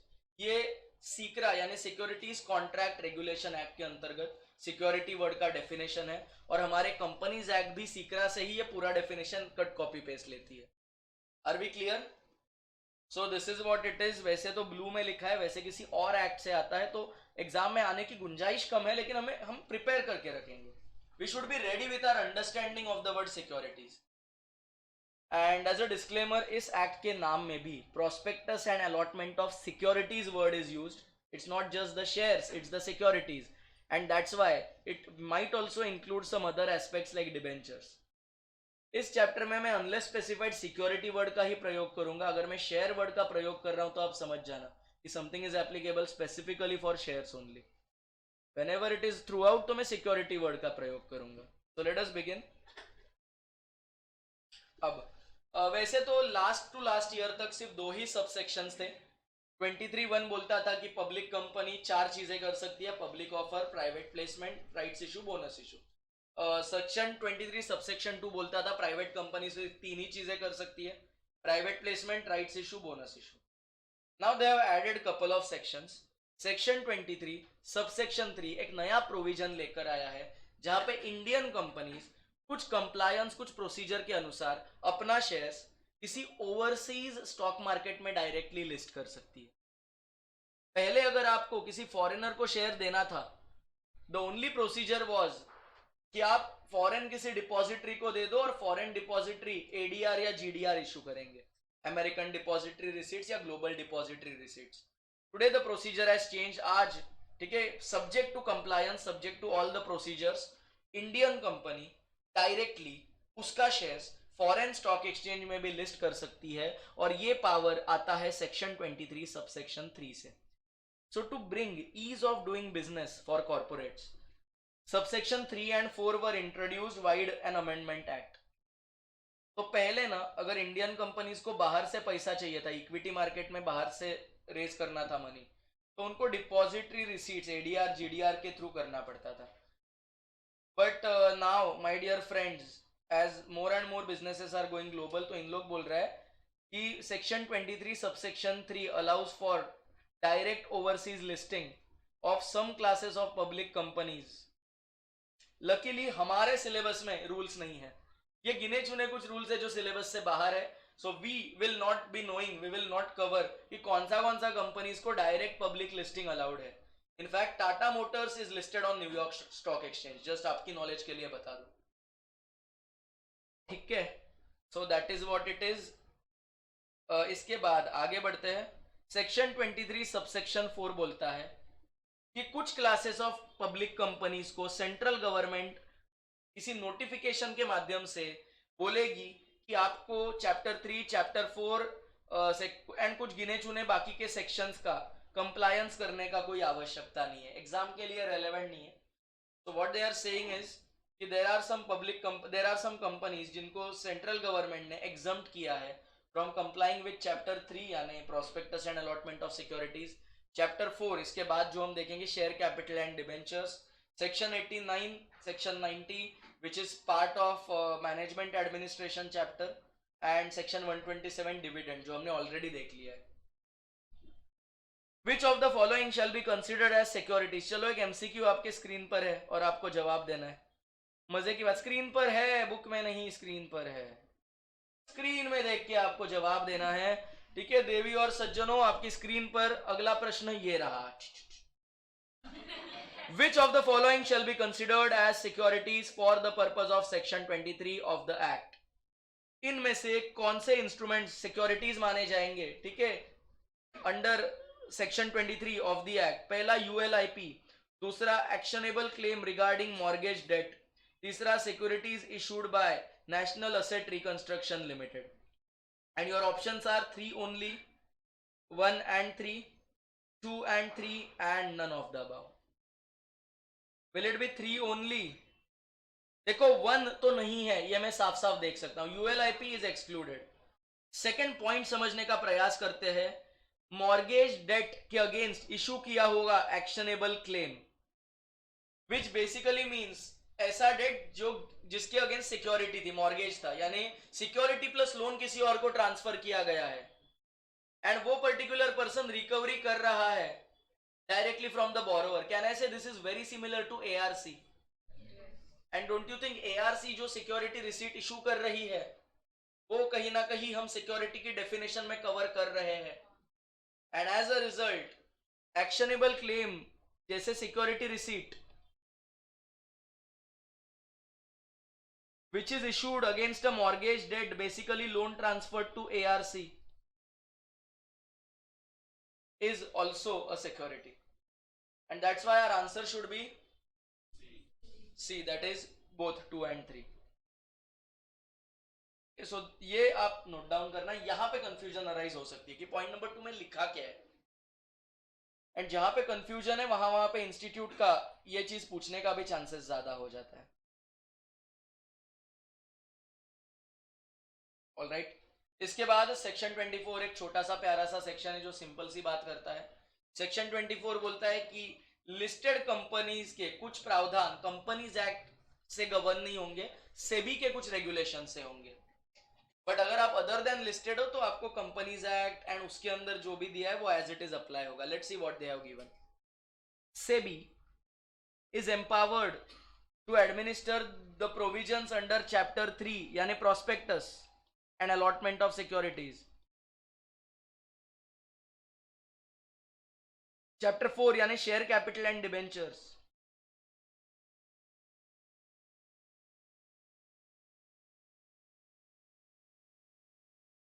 Which pertains to issue and transfer of securities and non-payment of dividend. Can I say non-payment of dividend? Basically section 127 which is from declaration and payment of dividend यानी chapter 8. by listed companies, मैं listed companies की specifically बात कर रहा हूं कि इनकी case में या वो companies who are having intention of getting listed any securities in the recognized stock exchange, so listed or proposed to be listed. इनकी केस में चैप्टर 3, चैप्टर 4 एंड सेक्शन 127 इनके प्रावधान कंपनीज एक्ट के हिसाब से गवर्न ना होके सेबी के रेगुलेशंस के हिसाब से होंगे. SEBI is empowered to make the regulations for listed company. In all the other matters, including prospectus, return on allotment, redemption of preferences, etc., etc., central government, NCLT, ROC इन्हीं लोग जैसे नॉर्मली एडमिनिस्टर करते हैं वैसे ही करेंगे. So bottom line is जहां जहां पे सेबी ने रेगुलेशंस बना के रखे हैं अंडर चैप्टर 3, 4 एंड सेक्शन 127, आपको सेबी के रेगुलेशंस फॉलो करने if you are a listed company. But where SEBI has not made any regulations, they have given some examples कि इसमें SEBI ने कुछ अलग से नहीं दिया है, तो आप कंपनीज एक्ट का जो भी प्रावधान है वो कंटिन्यू करना. But if you are not a listed company, you can continue to follow the companies act only. पूरा का पूरा. Are we clear? तो देखो यहाँ पे एक स्टेटमेंट है, power to administer the matters pertaining to redemption of preference shares by a listed company is vested with SEBI. देखो क्लियरली अपने को बताया गया है कि रिडम्पशन ऑफ प्रेफरेंस शेयर्स वाला जो मैटर है ना, उसके अगेंस्ट सेबी ने कोई रूल ही नहीं बनाया है. देखो ये वाला पॉइंट. तो अगर सेबी का कोई रेगुलेशन ही नहीं है तो कंपनीज एक्ट विल फॉलो. तो who will administer? Company law और SEBI. Company law will follow because SEBI is silent about the matter even if it is listed company. यही बात इन लोग ने भी लिखी है. ये बहुत प्रॉब्लमेटिक चीज होगी एग्जाम में. आपको ये छोटा सा एक पॉइंट अगर मिस किया तो you will write in the exam कि यार लिस्टेड कंपनी लिखा है तो सेबी ही आंसर होना चाहिए. बट लिस्टेड कंपनी की केस में सेबी ने इसके बारे में रेगुलेशन ही नहीं बनाया, ये हमें मॉड्यूल ने ही बता के दिया है. चलो अब थोड़ी काम की, अब थोड़ा इंटरेस्टिंग सा बात करते हैं. प्रोस्पेक्टस, हर एक पब्लिक ऑफर इशू करने से पहले, हर एक पब्लिक ऑफर लॉन्च करने से पहले you have to show all the potential members, all those people who want to subscribe to your securities a document called as prospectus. prospectus में काफी सारी चीजें रहेंगी. कंपनी का अतीत रहेगा, कंपनी का वर्तमान रहेगा, साथ में डायरेक्टर्स का पूरा कुंडली रहेगा, साथ में कुछ एक्सपर्ट्स के कमेंट्स रहेंगे. जैसे मैं अगर मेरा कंपनी इशू कर मतलब कुछ इशू कर रहा हूँ public offer, see if I tell you my company is good you are not going to believe it. तो मैं क्या करता हूँ ना, मैं रतन टाटा जी को बोलता हूँ कि सर क्या आप ये कर पाओगे. ही इज लाइक हाँ आपका कंपनी काफी अच्छा है. तो मैं एक फॉरवर्ड, जैसे फॉरवर्ड होता है ना बुक्स में, वैसे एक्सपर्ट का ओपिनियन रहता है, एक्सपर्ट का कमेंट रहता है. तो प्रोस्पेक्टस में मैं ऐसा एक्सपर्ट का कमेंट इंक्लूड करूंगा where Ratan Tata says that कि आशय सर का जो 420 लिमिटेड कंपनी है तो it is not 420, it is actually very good company. तो ऐसा जो चीज है ना, ये एक्सपर्ट का भी कमेंट प्रोस्पेक्टस में काफी बार रहता है. फिर काफी लोग प्रोस्पेक्टस को साइन करेंगे, सारे डायरेक्टर्स वगैरह. फिर काफी लोग अपना ओपिनियन देंगे, काफी सारे प्रोजेक्शंस रहेंगे, lot of things are there in the prospect. You will also get the timelines, कब तक आपका शेयर्स अलॉट हो जाएगा आपको, and all the other details as well. Prospectus word we have already defined as far as I can recollect. Section 2 clause 70 companies act ने prospectus को define किया था, हमने भी वो डेफिनेशन किया था. और प्रोस्पेक्टस की डेफिनेशन के 4 पहलू थे. एनी डॉक्यूमेंट डिस्क्राइब्ड और इशूड एज अ प्रोस्पेक्टस. 1, कोई भी ऐसा डॉक्यूमेंट जो कंपनी प्रोस्पेक्टस ऐसा टाइटल डाल के बोल दिया. अब हम कौन है चैलेंज करने वाले. इसके अलावा इसी एक्ट के सेक्शन 32 में covered red herring prospectus and इसी एक्ट के सेक्शन 31 में covered shelf prospectus. That is also part of the definition. इसके अलावा और कोई भी नोटिस, सर्कुलर, एडवर्टाइजमेंट, डॉक्यूमेंट, कोई भी और जरिया जिसके चलते आप पब्लिक को इनवाइट कर रहे हो कि आओ हमारे कंपनी के शेयर्स खरीदो, इसको हम प्रोस्पेक्टस बोलेंगे. वी हैव वैसे तो covered it when we did preliminary chapter, but I repeat once again. Any document described और issued as prospectus. Red herring prospectus जो इसी एक्ट में हमें देखना है. Shelf prospectus again we will see this in this act itself. And कोई भी, last में एक सन्ड्री पॉइंट डाल दिया, कोई भी डॉक्यूमेंट जिससे आप पब्लिक को बोल रहे हो हमारा शेयर्स खरीदो is a prospectus. This is point number 4. देख लो एक बार ये. Can I proceed? ये डेफिनेशन आपने देख लिया, याद है अभी भी आपको? बिकॉज इसका टेस्ट हो चुका है. बट टेस्ट होने के बाद वापस आप रिवाइज नहीं करते, ये मुझे आज पता चला. सर जिसका टेस्ट हो चुका है उसका भी आपको टेस्ट लेते रहना चाहिए, ऐसा मेरे को अभी फीलिंग आ रहा है, क्योंकि ये बहुत कॉमन सा डेफिनेशन है, बहुत बार हमने भी इनफैक्ट इंपॉर्टेंट करके मार्क किया था। चेक करो ना, तुम्हारा चैप्टर नंबर 1 का नोट्स अगर आप देखोगे, प्रोस्पेक्टस को 5-3 तारा तो मिनिमम मार्क करके दिया है मैंने। चलो, this complete section 23 and 24। Can we proceed? एक बार एक थोड़ा और सेक्शंस हो जाएगा ना, तो एक तो ब्रेक तो लेना ही है अपने को थोड़े टाइम बाद, सेकेंडली हम लोग एक बार पूरा रिकैप करेंगे। But before I proceed, section 25 very interesting section. एक काम करते हैं, ये सेक्शन आप मुझे एक्सप्लेन करने का प्रयास करोगे। बढ़िया सा सेक्शन है, very beautiful section I would say. Deemed prospectus करके इन लोग ने कुछ बोला है सेक्शन 25 में। अब तुमने जो भी पढ़ा, और तुमने, बिकॉज मॉड्यूल ने इतना, I am not even blaming the module for this, because act ने ही ये सेक्शन इतना खराब तरीके से ड्राफ्ट किया है कि फर्स्ट रीडिंग में एज अ स्टूडेंट तो मैंने ये सेक्शन को कभी, मेरे को समझा ही नहीं क्या लिखा है। एज अ टीचर भी फर्स्ट रीडिंग में मैं कंफ्यूज हो गया, यार ये बातें क्या हो रही है। Finally by the time I started reading some legal books, then I realise कि अच्छा ये ऐसा, there is a middle party जो इस पूरे ट्रांजैक्शन में रहेगी, and that middle party will act as agent. तो इसलिए इस मिडल पार्टी ने जो डॉक्यूमेंट के माध्यम से जनरल पब्लिक को इनवाइट किया था, पब्लिक को शेयर्स को सब्सक्राइब करने के लिए, that document will be called as deemed prospectus. ये बात मुझे काफी बाद में पता चली। Now whatever you have read in subsection 1 and subsection 2, just now try to compare this diagram with what you have read, थोड़ा बहुत शायद समझ आ जाए कि जो ऑफर दिया जा रहा है पब्लिक को वो कंपनी की तरफ से नहीं जा रहा है, एक इशूइंग हाउस या मर्चेंट बैंकर बीच में है। There is another entity which may be a firm और अ कंपनी जो ये काम कर रही है। अच्छा, first take down this diagram also, वहीं पे अदर देन नोटबुक, अगर नोट्स में ही मॉड्यूल में ही जगह है ना इन एंड अराउंड सेक्शन 25 तो लिख देना, नहीं है तो चलो ठीक है नोटबुक में, लेकिन क्रॉस रेफरेंस कर देना, right page numbers on both the sides. Consideration basically काय होतं ना, जनरल मर्चंट बँकर आहे ना जो मधला मिडलमॅन आहे, बेसिकली जनरल पब्लिक कडनं घेणार आणि त्यानंतर कंपनीला देणार, म्हणून बघ ना सेकंड पॉइंट बघ ना की मर्चंट बँकरनी अजून फॉर सबस्क्राइबिंग टू द शेअर्स पैसेच पूर्ण दिले नाही आहेत कंपनीला, हा वाला पॉइंट बघ ना।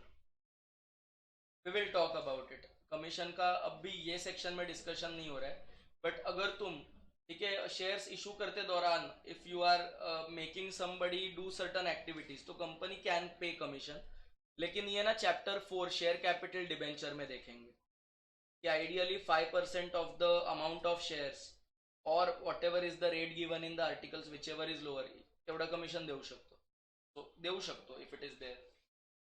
लिख लो यार, पहले लिख लो, फिर है टाइम अपने पास, सब चीज के लिए टाइम है।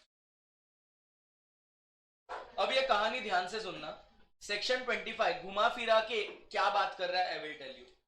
सो व्हाट इज हैपनिंग इज, देखो कंपनी जो है ना, it wants to actually issue shares to lot of people, public को ही देना चाहती है, लेकिन या तो कंपनी के पास वो परमिशन नहीं है कि पब्लिक ऑफर देने की, या फिर कंपनी को लग रहा है खर्चा एंड कंप्लायंस दोनों बढ़ जाएगा अगर मैं पब्लिक ऑफर करूँ तो what company is doing is, वो किसी एक ही पर्सन को अपने शेयर्स प्राइवेटली मोस्टली प्लेस कर रही है। This law also allows public offer by company to issuing house और मर्चेंट बैंकर, बट अगर मुझे मर्चेंट बैंकर को पब्लिक ऑफर ही करना था तो उससे अच्छा तो मैं डायरेक्टली पब्लिक को करता। दैट्स व्हाई प्रैक्टिकली स्पीकिंग सिर्फ प्राइवेट प्लेसमेंट होगा, थेरोटिकली पब्लिक ऑफर देने की भी इजाजत है। अब ये मर्चेंट बैंकर या इशूइंग हाउस जो एक मिडलमैन का काम कर रहा है, what is it doing, he is basically now inviting public to subscribe to the shares which are there in his ownership। जो उसका शेयर्स है ना वो पब्लिक को इनवाइट कर रहा है कि आओ मेरे पास मौजूद शेयर्स आप खरीद लो। See this kind of transactions are very difficult to track, क्योंकि आपको सिर्फ लॉ नहीं देखना, आपको मर्चेंट बैंकर एंगेज करने का इंटेंशन भी यहाँ पे देखना है। And that's why there is a illustrative list given to you, majorly दो चीजें तुम्हें बताई गई है कि अगर मर्चेंट बैंकर के पास शेयर आने के, सिक्योरिटीज आने के 6 महीने के अंदर अंदर अगर उसने आगे किसी को ट्रांसफर किया, कहने से समवेयर उसकी नियत में था कि ये पब्लिक ऑफर करना है, मुझे बहुत सारे लोगों को सिक्योरिटीज देने हैं। ऑल्टरनेटिवली चलो ना 6 महीने बाद भी कर लिया, लेकिन अभी तक मर्चेंट बैंकर ने कंपनी को शेयर सब्सक्राइब करने का पैसा ही नहीं दिया है पूरा का पूरा, which effectively means merchant banker is waiting कि let public subscribe to the shares from me, मैं उनको बेचेगा, पैसा लाएगा और वो बैंक कंपनी को दे देगा।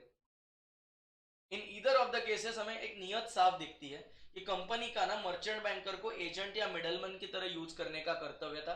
कंपनी ने भले मर्चेंट बैंकर को प्राइवेट प्लेसमेंट दिया होगा, उसका मकसद तो साला पब्लिक ऑफर करने का ही था, बस वो कंप्लायंस एंड कॉस्ट से बचना चाहती थी, बस वो प्रोस्पेक्टस इशू नहीं करना चाहती थी। And that's why what they are saying is issuing house या मर्चेंट बैंकर जनरल पब्लिक को जो document for inviting subscriptions use करेगा, जो मर्चेंट बैंकर, ठीक है, document for inviting subscription use करेगा, that will be deemed prospectus, उसे हम प्रोस्पेक्टस की तरह मानेंगे। और उसमें प्रोस्पेक्टस के सारे वो पहलू होने चाहिए जो आने वाले सेक्शन 26 ने मैंडेटरी किए कि ये सब होना ही चाहिए प्रोस्पेक्टस में। अब हम लोग सेक्शन पढ़ते हैं बेटर अंडरस्टैंडिंग के लिए। I will show this again to you, chart में भी कोई और चेंजेस करने हैं तो भी हम लोग थोड़े टाइम बाद कर भी लेंगे। Subsection 1 provides where a company allots or agrees to allot any of its securities with a view that those securities or part thereof shall be offered for sale to public, तो merchant banker उसे offer for cell करेगा, merchant banker वो public को offer करेगा। Any document जो merchant banker public को देगा inviting them कि आप ये शेयर्स खरीदो जो आज मेरे पास है, it will be assume to be a prospectus. And मजे की बात ना, यहाँ पे लायबिलिटी मर्चेंट बैंकर और कंपनी दोनों पे डाली है एक्ट ने, we will see after some time. And all the enactments and rules of law containing provisions pertaining to prospectus, जैसे प्रोस्पेक्टस में क्या क्या होना चाहिए, प्रोस्पेक्टस में कुछ फ्रॉड निकला तो व्हाट आर द कॉन्सिक्वेंसेस, तो ये सारी चीजें, ठीक है, हम इस डीम प्रोस्पेक्टस के लिए भी लागू करेंगे, ऐसा ये सेक्शन बोल रहे हैं। It shall apply to deem prospectus also. The purpose of deeming provision is to protect the gullible investors. Basically हमको लग रहा था कि ये तो प्राइवेट कि बेसिकली ये तो प्राइवेट प्लेसमेंट है, बट असल में वो पब्लिक ऑफर निकला और कंपनी ने प्रोस्पेक्टस इशू करने से अपने आप को बचाने के लिए ये पब्लिक ऑफर की जगह प्राइवेट प्लेसमेंट किया था। तो हम बोल रहे हैं कि जो डॉक्यूमेंट से मर्चेंट बैंकर तुमको मांग रहा है ना पैसा, वो डॉक्यूमेंट ही प्रोस्पेक्टस है, उसमें अब सारे प्रोविजंस डाल दो, और नहीं डाले तो हम लोग तुमको रिस्पॉन्सिबल पकड़ेंगे। That is how it is. It means in case any of the two conditions are met, देखो दो कंडीशंस का बात किया है। As per subsection 2 allotment is presumed to have been made with a view of offering them to public. Merchant banker का intention ही था साला पब्लिक को देने का, ये हम अज्यूम कब करेंगे, या तो सिक्योरिटीज 6 महीने के अंदर अंदर अलॉटमेंट के मर्चेंट बैंकर ने आगे ऑफर किया, या फिर पूरा कंसिडरेशन मर्चेंट बैंकर ने कंपनी को अभी तक दिया ही नहीं है और उस बीच मर्चेंट बैंकर ने वो शेयर्स बेच दिया। This is a illustrative list, there is a presumption. देखो it's a question of fact, आपको फैक्ट को मद्देनजर रखते हुए ये डिसाइड करना है कि क्या पब्लिक को ऑफर फॉर सेल करने के हेतु वो शेयर्स का प्राइवेट प्लेसमेंट हुआ था या नहीं। तो if there are some other aspects जिससे आपको डाउट आता है कि नहीं नहीं पब्लिक को देने के लिए ऐसा मर्चेंट बैंकर को शेयर्स दिया था, तो ऐसे में इन दोनों के अलावा भी कई सारे एस्पेक्ट्स है जो आप कंसिडर कर सकते हो। जैसे इन लोग ने ही एक एग्जांपल दिया है, SEBI versus Kunnamkulam paper mills limited, ये एक केस लॉ है जहां पे राइट्स इशू दिए थे एग्जिस्टिंग मेंबर्स को और उनको बोला था कि you can renounce the rights also. Renounce करना समझते हो तुम लोग, राइट्स या तो आप एक्सरसाइज कर सकते हो यानी खुद वो शेयर्स खरीद सकते हो, या फिर रिनाउंस कर सकते हो यानी किसी और को बेच सकते हो वो राइट्स। सारे मेंबर्स ने सपोज रिनाउंस कर दिया, पता चला 50 से ज्यादा आउटसाइडर्स ने सब्सक्राइब किया है, technically it is a public offer only ना, 50 से ज्यादा लोगों ने अगर सब्सक्राइब किया, so see technically it also will be deemed to be prospectus. आज ये लिमिट 200 हो चुका है वैसे, जब पहले 50 था कि प्राइवेट प्लेसमेंट सिर्फ 50 लोग मैक्सिमम को दे सकते हो, अब वो 200 हो चुका है, 200 तक आप दे सकते हो। बट ये एक्ट जब बना था, जब ये आई थिंक केस लॉ हुआ था, it was still 50, today it is 200।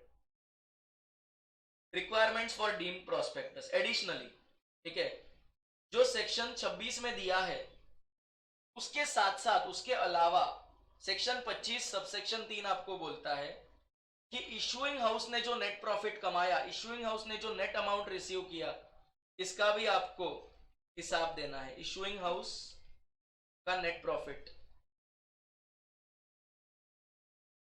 इसका भी आपको हिसाब देना है। अंडरलाइन कॉन्ट्रैक्ट जो है, contract between issuing house and company,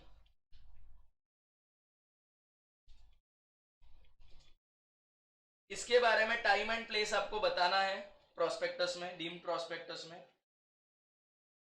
and आपको बताना है कि जो भी पर्सन्स मेकिंग ऑफर है, सो बेसिकली इशूइंग हाउस के पार्टनर्स या डायरेक्टर्स, इनको हमने प्रोस्पेक्टस में कंपनी का डायरेक्टर माना है। सो बिकॉज लायबिलिटी हम दोनों पे डालना चाहते हैं, company as well as issuing house. हम लोग बोल रहे हैं डीम्ड प्रोस्पेक्टस में भले कंपनी के डायरेक्टर्स का नाम हो, साथ में इशूइंग हाउस के जो ऑफिसर्स है, पार्टनर्स या directors, depending on whether issuing house is a firm और अ कंपनी, इनका भी नाम हमें प्रोस्पेक्टस में डालना है कि इन लोग ने भी ऑफर दिया है।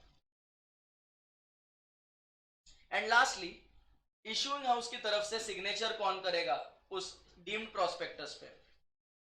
तो अगर बेसिकली फर्म है तो पार्टनर्स करेंगे, अगर कंपनी है तो डायरेक्टर्स करेंगे। देखो क्या लिखा है, as per subsection 4 on behalf of company. पहले दो डायरेक्टर्स का अगर सिग्नेचर उस डीम्ड प्रोस्पेक्टस पे आ जाए, ये डायरेक्टर्स किसके हैं, two directors of the issuing house,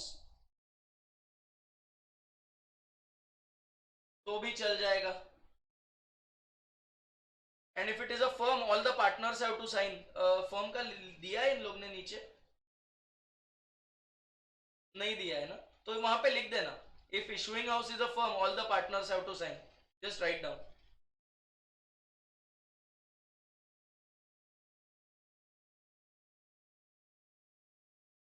If issuing house is a firm, all the partners have to sign on deemed prospectus.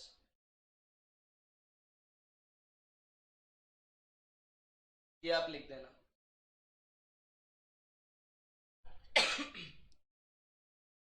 मैं पूरा का पूरा पहले से रिपीट करता हूं। अगर कंपनी ने पब्लिक ऑफर या प्राइवेट प्लेसमेंट किया है किसी व्यक्ति को, it could be issuing house और a merchant banker generally, with a view of those shares and securities being offered to public, with a view of those securities being offered to public, then in that case जो document उस person ने public को invite करने के लिए use किया था, उस डॉक्यूमेंट को हम डीम्ड प्रोस्पेक्टस मानेंगे। दूसरा बात, विथ अ व्यू ऑफ, ठीक है, इनवाइटिंग पब्लिक, इसकी व्याख्या क्या है, तो मैं बोलूं it is a question of fact. लेकिन इसी सेक्शन 25 के सबसेक्शन 2 ने दो कंडीशंस दी है, इन दोनों में से अगर कोई कंडीशन मीट होती है ना, हम मान के चलेंगे, हम प्रिज्यूम करेंगे कि हाँ कंपनी का इंटेंशन था पब्लिक ऑफर करने का। कौन सी दो कंडीशन है, इशूइंग हाउस या मर्चेंट बैंकर ने from the date of allotment next 6 महीने के अंदर अंदर ही has invited public. Second condition, even before paying the entire consideration to the company, merchant banker ने अपना शेयर्स किसी और को बेच दिया है। इसके अलावा भी अगर कोई कंडीशन है, जैसे राइट्स इशू में 50 से ज्यादा लोगों ने रिनाउंस कर दिया, तो इट इज मतलब 200 से ज्यादा लोगों ने अगर रिनाउंस कर दिया आज की डेट में, it is akin to public offer only. 200 से ज्यादा आउटसाइडर्स अगर सब्सक्राइब कर रहे हैं, इट इज पब्लिक ऑफर। तो आपको ना वो इंटेंशन देखना है। बट इलस्ट्रेटिवली आपको दो चीजें बताई है, 6 months from allotment the shares have been forwarded to public, or without payment of entire consideration by the issuing house they are directly forwarding the shares to the public. Are we clear? अब subsection 3 बोलता है it's basically additional disclosures. इसके बाद आने वाले section 26 में तो हमें डिस्क्लोजर्स जो देने हैं वो तो देना ही है, साथ में 3 चीज के बारे में आपको डीम्ड प्रोस्पेक्टस में बताना है। सबसे पहला, इशूइंग हाउस ने कितना नेट अमाउंट कमाया, उनका कमीशन प्रॉफिट कितना था। दूसरा, इशूइंग हाउस ने कंपनी के साथ जो अरेंजमेंट अग्रीमेंट कॉन्ट्रैक्ट किया था उसका टाइम एंड प्लेस क्या था। एंड तीसरा, इट इज बेसिकली कि जो अपना इशूइंग हाउस के जो पार्टनर्स या डायरेक्टर्स है उनको हमने persons who have made the offer उनकी लिस्ट में शामिल किया है। Are we clear?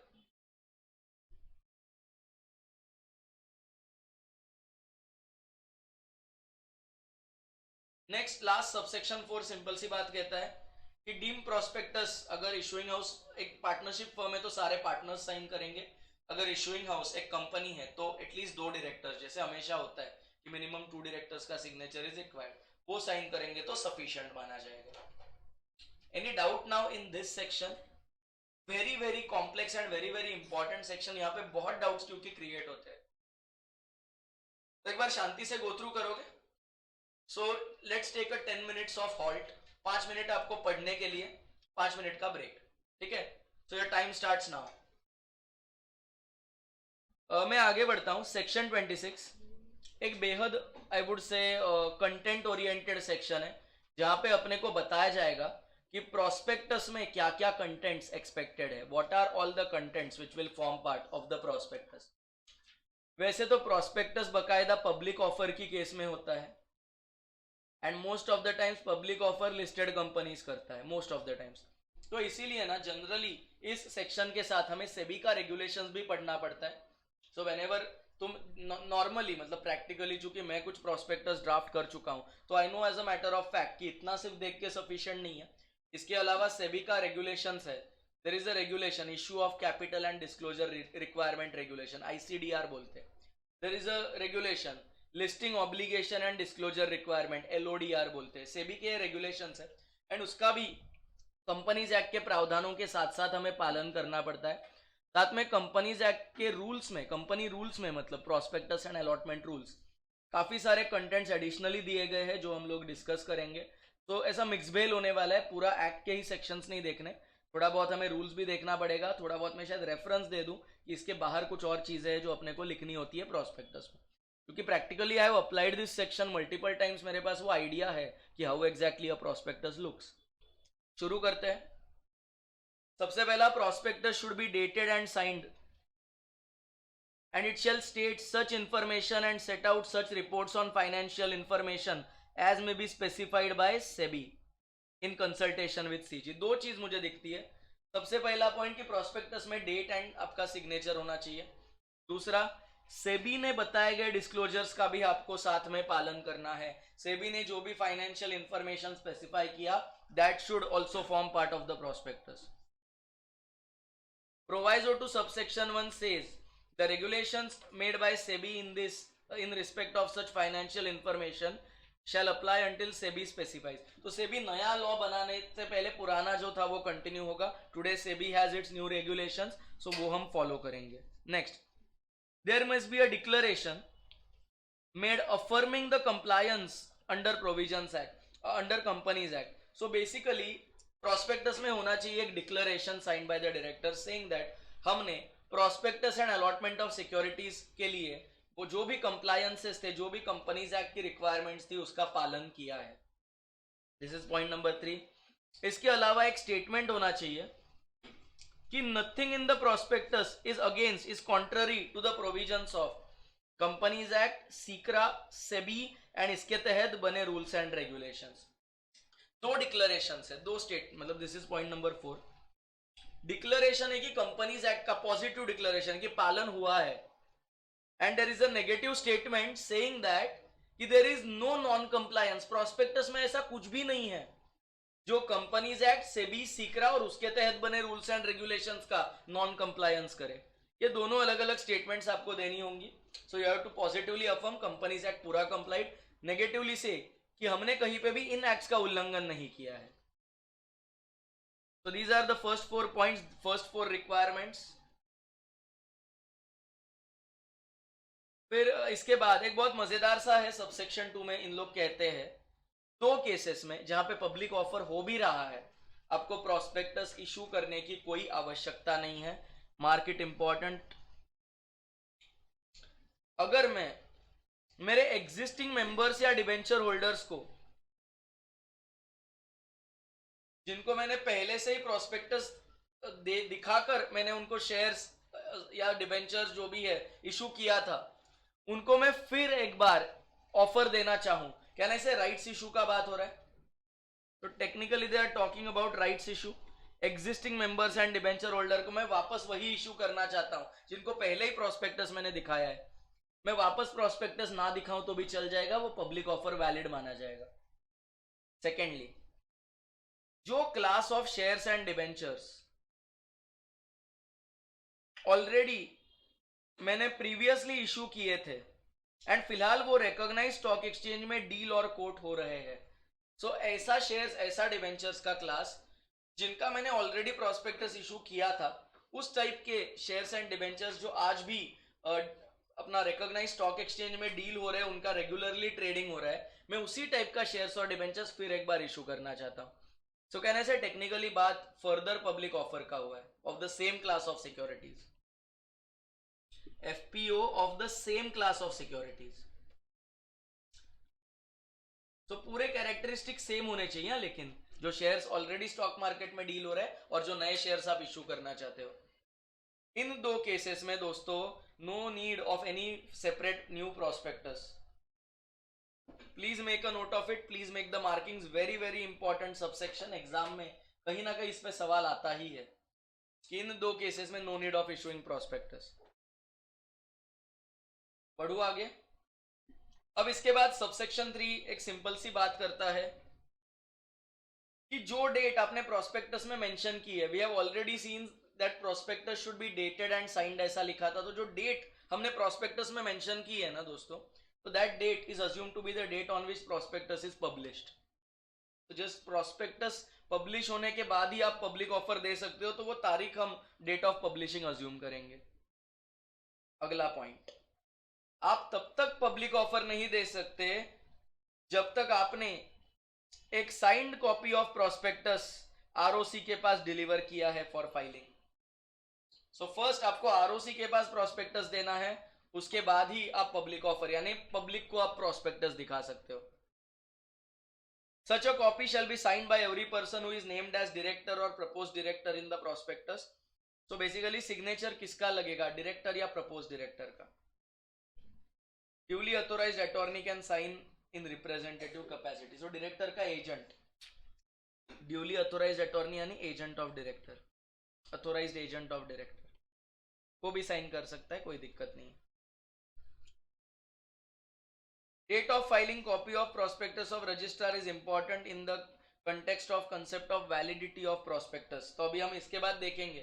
अभी तक हमने देखो क्या क्या चीजें देखी है इस सेक्शन में, section 26। prospectus should be dated and signed।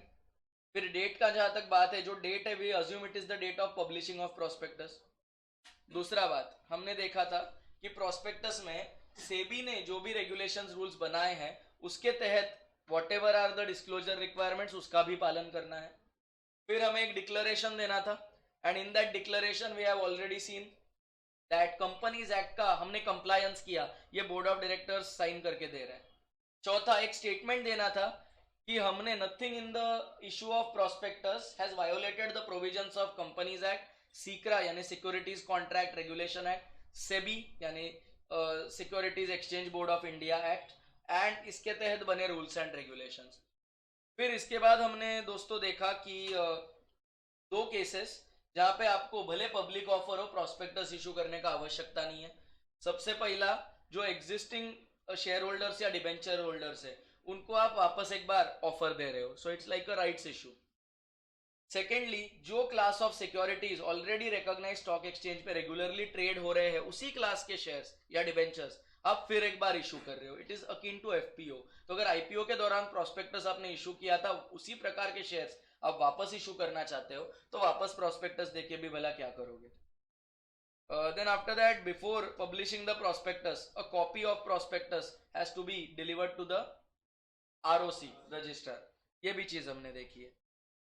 अब मैंने बोला था ना प्रोस्पेक्टस में एक्सपर्ट के कमेंट्स होंगे, the requirement for it is, देखो प्रोस्पेक्टस का काम है लोगों को लुभाना कि आप हमारे शेयर्स को सब्सक्राइब करो। Now in that case what happens is दोस्तों, एक्सपर्ट जो है ना he will be somebody unrelated to the company, that's why he is expert, नहीं तो वो तो इनसाइडर हो जाता ना। And he is telling you why this company is going to grow, तो ना लोगों का विश्वास बढ़ता है। जैसे मैं आपको एग्जांपल दिया कि रतन टाटा जी को मैं रिक्वेस्ट करूं प्लीज आप मेरा 420 लिमिटेड का प्रोस्पेक्टस में आप अपना एक्सपर्ट नोट करके डाल देना, तो ही राइट्स ऑन माय रिक्वेस्ट, तो दैट इज एक्सपर्ट कमेंट। ध्यान से सुनना, इन लोग बोल रहा है prospectus shall not include expert comment if any of the following conditions are met. इन तीन में से अगर कोई भी कंडीशन मीट होती है तो एक्सपर्ट कमेंट वैलिड नहीं माना जाएगा प्रोस्पेक्टस में। पहला, The expert is engaged or interested in formation, promotion or management of the company. भाई expert is related to the companies affairs only, तो वो एक्सपर्ट का ही का हो गया, वो तो कंपनी का ही आदमी है, वो बोल रहा है कंपनी अच्छी है ना। अभी मेरा कुछ चीज रहेगा, जैसे अपनी मम्मी अपने पापा अपने को तो अच्छा ही बोलते हैं ना, तो वो एक्सपर्ट कमेंट थोड़ी हो गया। एक्सपर्ट कमेंट तब जब तुम्हारे सबसे खराब सब्जेक्ट का टीचर तुमको बोले कि मेहनत कर रहे हैं, दैट इज एक्सपर्ट कमेंट। चलो ठीक है। Expert has not given his consent for issue of prospectus. Ratan Tata ji ने मुझे एक्सपर्ट कमेंट बोल के दे दिया, उन्होंने साइन किया, लेकिन उन्होंने मुझे प्रोस्पेक्टस इशू करने का परमिशन अभी तक नहीं दिया है, तो that expert comment can not be valid. Expert should also approve the issue of prospectus because expert also signs on the prospectus, तो उसका भी liability बनेगा आगे जाके। तीसरा, एक्सपर्ट ने मुझे कमेंट तो दिया था, स्टेटमेंट तो दिया था, but he has withdrawn the consent before delivery of copy of prospectus to ROC. ROC को प्रोस्पेक्टस देने से पहले ही ना एक्सपर्ट ने अपना कंसेंट वापस लिया था, विड्रॉ किया था। If any of the following conditions are satisfied, expert का कमेंट हम वैलिड नहीं मानेंगे। एक बार ध्यान से देख लो तीन conditions, see if you have any doubt.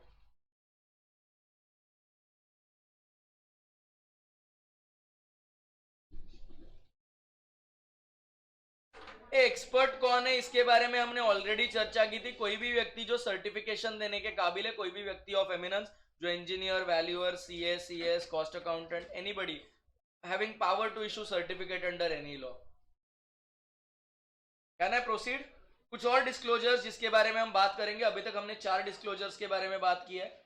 Now number 5, disclosure on the face of prospectus. ठीक है, ऑन द फेस आपको बताना है कि आपने एक कॉपी आरओसी को डिलीवर किया है, सो this is disclosure number 5। You have to also say that documents required in this section to be attached to the copy so delivered or refer to statements included in the prospectus which specify these documents. So basically आपको या तो documents का list देना है, या तो आपको बोलना है कि कौन से स्टेटमेंट में ये डॉक्यूमेंट्स मौजूद है। So all the documents attached to the copy of prospectus, इसके बारे में आपको एक इंडेक्स या लिस्ट बनाना है technically. So there are total 6 things which are given. Can I proceed?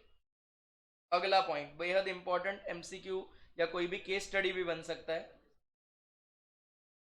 Prospectus issue होने के बाद कब तक वैलिड रहेगा? Prospectus is considered valid for issue only for 90 days from the date a copy is delivered to ROC. तो ROC को copy देने के 90 days के अंदर आपको वो पब्लिश करके पब्लिक को इनवाइट करना पड़ेगा। आपको पब्लिक ऑफर स्टार्ट करना पड़ेगा with in 90 days of a copy of prospectus being filed with the ROC. And finally, अगर आपने इस पर्टिकुलर सेक्शन में कहीं पे भी कुछ गलत किया, अगर प्रोस्पेक्टस इनमें से कोई उल्लंघन के बीच फंस चुका है सेक्शन 26 के, company and officer in every person who knowingly is a party to the issue. I love companies act and this is one of the reason आज तक कंपनी के साथ ऑफिसर इन डिफॉल्ट ये टर्म हम पढ़ते आए हैं। Today along with the officer in default हम उस एक्सपर्ट को भी सजा देना चाहते थे। हम उन सारे लोगों को सजा देना चाहते थे जो आज कंपनी के ऑफिसर्स है ही नहीं, बट वो प्रपोज डायरेक्टर है जिन्होंने अपना सिग्नेचर प्रोस्पेक्टस के ऊपर दिया है। So there are many people not officers of the company but still liable, and that's why instead of using the word officers in default we have used the word every person knowingly party to the issue of prospectus। जिन भी लोगों ने prospectus के issue के लिए अपना signature दिया है उन सबको पेनल्टी लगेगी, फाइन लगेगा 50,000 से लेकर 3 लाख रुपए। तो यहां पे आप लिख देना, since there are proposed directors, experts, etc. who authorize the issue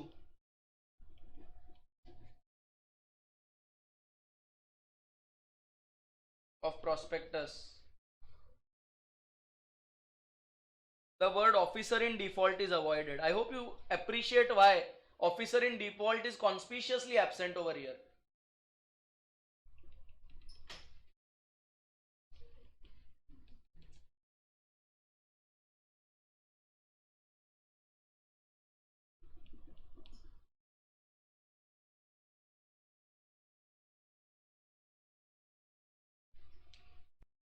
देखो यहाँ पे इन लोगों ने देखो आरओसी फाइलिंग किया ही नहीं और डायरेक्टली पब्लिक ऑफर करना चाहते हैं. Is it valid? ROC filing पहले करना होता है before public offer. And secondly आपको पब्लिक ऑफर कितने दिन में कमेंस करना पड़ेगा फ्रॉम आरओसी फाइलिंग? 90 डेज के अंदर. This also we know very well. तो यहाँ पे ये पेनल्टी 50,000 to 3 लाख वाली लगेगी बिकॉज सेक्शन 26 का उल्लंघन हुआ है. ये वाला पेनल्टी आप याद रखने का ट्राई करो. You try to remember. छोटू पेनल्टी है एंड सेक्शन 26 का काफी बार नॉन कंप्लायंस होता है.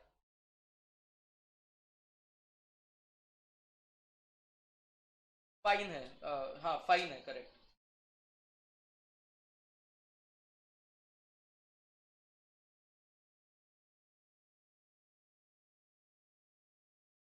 See and appreciate the illustration which is given. Majority of the directors देख के अपना माइंड अचानक सोचता है हाँ यार वैसे तो 2 डायरेक्टर जनरली साइन करते हैं तो भी चल जाता है. मेजोरिटी ने किया प्रोस्पेक्टस का signing. It should be okay. But देखो every person who is director or propose to be director, जिसका भी नाम डायरेक्टर या प्रपोज डायरेक्टर करके लिखा है वो सबका सब साइन करना चाहिए. Only then it is valid.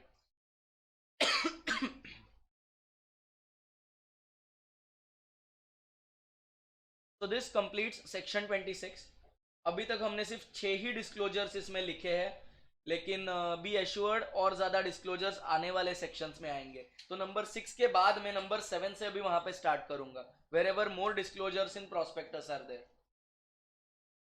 Do you want to just go through this section once? तो एक बार स्क्रीन से ही देख लेना फटाफट. सेक्शन 26 बड़ा मजेदार मजेदार मतलब आई वुड से थोड़ा लाइट सेक्शन है जहां पे आपको बस कुछ चीजें दी है जो प्रोस्पेक्टस में मौजूद होनी चाहिए.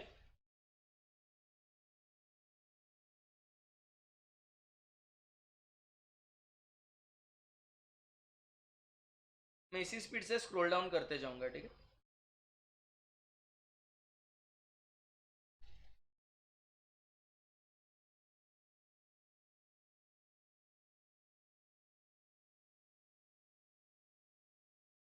सबसेक्शन 2 पे चले. 2 केसेस जहां पे प्रोस्पेक्टस रिक्वायर्ड ही नहीं है. देखो एक बार.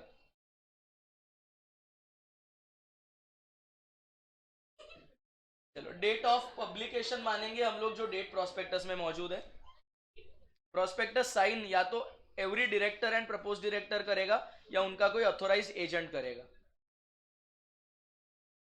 एक्सपर्ट का कमेंट हम वैलिड नहीं मानेंगे. It will not be assume to be an expert comment अगर वो expert promotion formation management of the company में इन्वॉल्व है या फिर वो एक्सपर्ट ने राइटिंग में अपना कंसेंट नहीं दिया था फॉर इशू ऑफ प्रोस्पेक्टस या फिर उस एक्सपर्ट ने प्रोस्पेक्टस आरओसी के पास फाइल होने से पहले ही अपना कंसेंट वापस ले लिया है.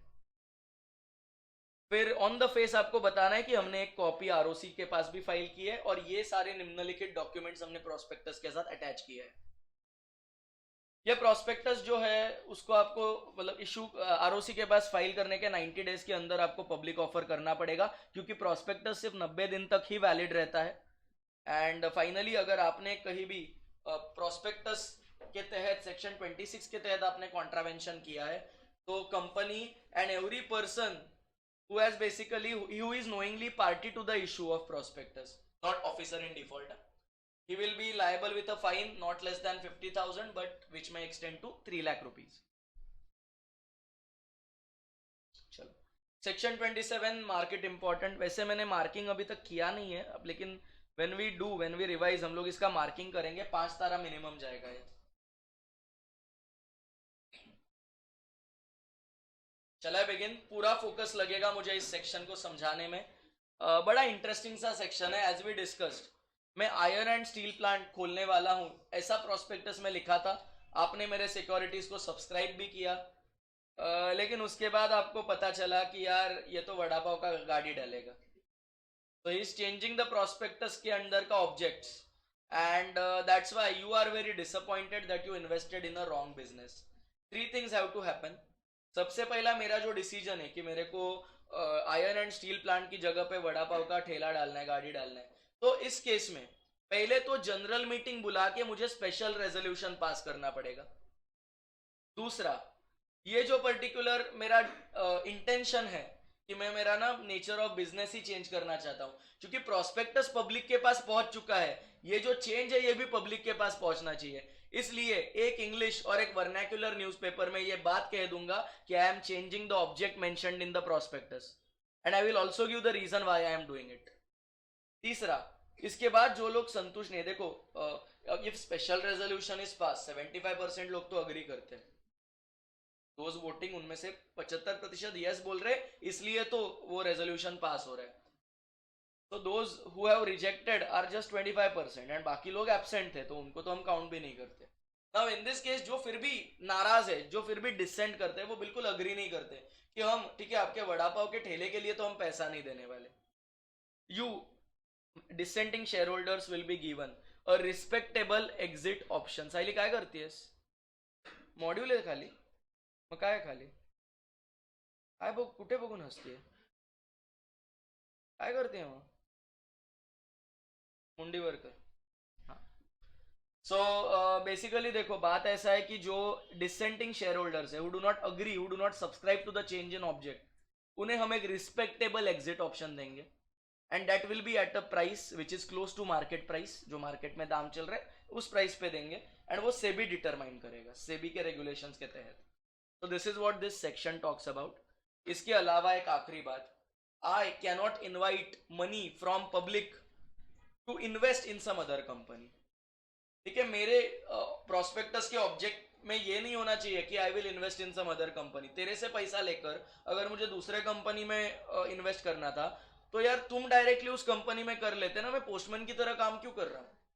आई hope you are getting it. So fourth things that we have understood, one, if you want to change the objects जिसके तहत प्रोस्पेक्टस से आप पैसा मांग रहे हो, special resolution in general meeting. जब मैं in general meeting word use करता हूं, टिपिकली इट मींस सिर्फ पोस्टल बैलेट नहीं चलेगा, जनरल मीटिंग में मीटिंग बुलानी पड़ेगी। सेकेंडली, मुझे इस बात की खबर एक इंग्लिश एक वर्नाक्युलर न्यूज़पेपर में देनी होंगी and I will also have to state the reasons. Thirdly, मुझे बेसिकली जो डिसेंडिंग शेयर होल्डर्स है उनको एक रिस्पेक्टेबल एग्जिट ऑप्शन देना पड़ेगा at the price determined by SEBI regulations. Lastly, I can not invite public to subscribe to my shares wherein उनका पैसा मैं किसी और कंपनी में इन्वेस्ट करने के लिए यूज करूं, यह भी गलत हो जाएगा। So let us C what they have given. Variation in the terms of contract or objects in the prospectus. या तो मैंने कोई कॉन्ट्रैक्ट किया है और उसके तहत मैं आपसे पैसा मांग रहा हूं, या तो मैं प्रोस्पेक्टस में कुछ ऑब्जेक्ट्स दिए उसके तहत पैसा मांग रहा हूं। In either case, if terms of the contract or objects in the prospectus are varied, आपको कैसे करना होगा, आपको बुलानी होगी जनरल मीटिंग जहां पे आपको पास करना होगा special resolution. So this is point number 1। आपको इस बात का नोटिस पब्लिश करना होगा, आपको शेयर होल्डर्स को देना होगा, पब्लिश करना होगा in one English and one vernacular newspaper widely circulating in the city where registered office is situated, clearly indicating the justification also, आपको रीजन भी बताना पड़ेगा। फिर उसके बाद डिसेंटिंग शेयर होल्डर्स जो है उनको एक एग्जिट ऑफर दिया जाएगा बाय प्रमोटर्स और controlling share holders at a exit price determined by SEBI. And lastly, company ने पब्लिक ऑफर से जो भी पैसा रेज किया है उसका इस्तेमाल किसी भी equity shares of a listed company के बाइंग, ट्रेडिंग या डीलिंग के लिए नहीं किया जा सकता।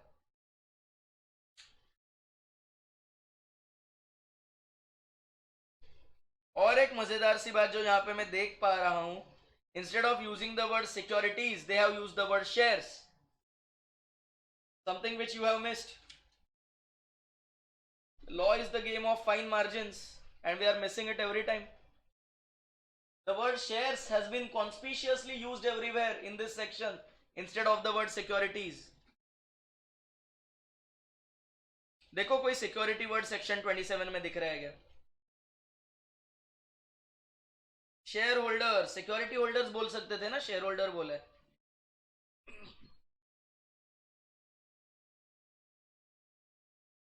Dissenting share holders once again, तो सेक्शन 27 के बाजू में लिख देना एप्लीकेबल ओनली फॉर शेयर्स।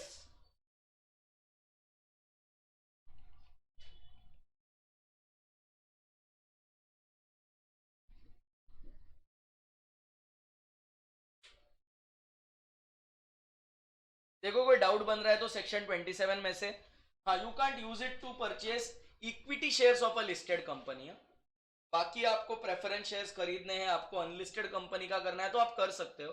जो भी प्रोस्पेक्टस से उठाया पैसा, जिस कंपनी में पब्लिक डायरेक्टली अगर पैसा डाल सकती थी उसका इक्विटी शेयर्स खरीद के वो आपके थ्रू क्यों रूट करेगी? That is the logic behind it.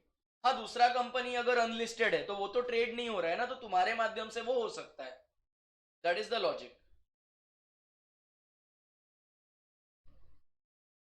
कुछ प्रोसीजरल एस्पेक्ट्स दिए इन लोग ने। ये जो एडवर्टीजमेंट ऑफ नोटिस है ना, बेसिकली वेरिएशन करने के लिए जो आपको एडवर्टीजमेंट डालनी है वन इंग्लिश वन वर्नैक्युलर में, उसका फॉर्मेट इज फॉर्म पैस वन। तो वो पहला फॉर्म हमारे इस चैप्टर का यहाँ पे आता हुआ फॉर्म पैस one, which basically talks about format for advertisement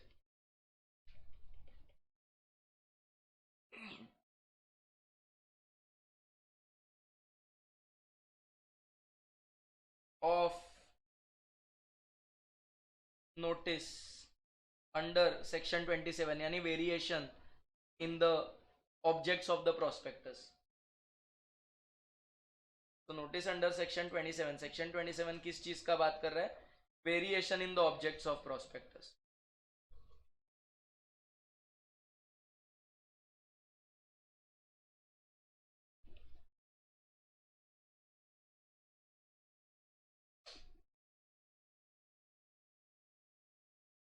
चलो इलस्ट्रेशन देखो आपके स्क्रीन पर ये रहा।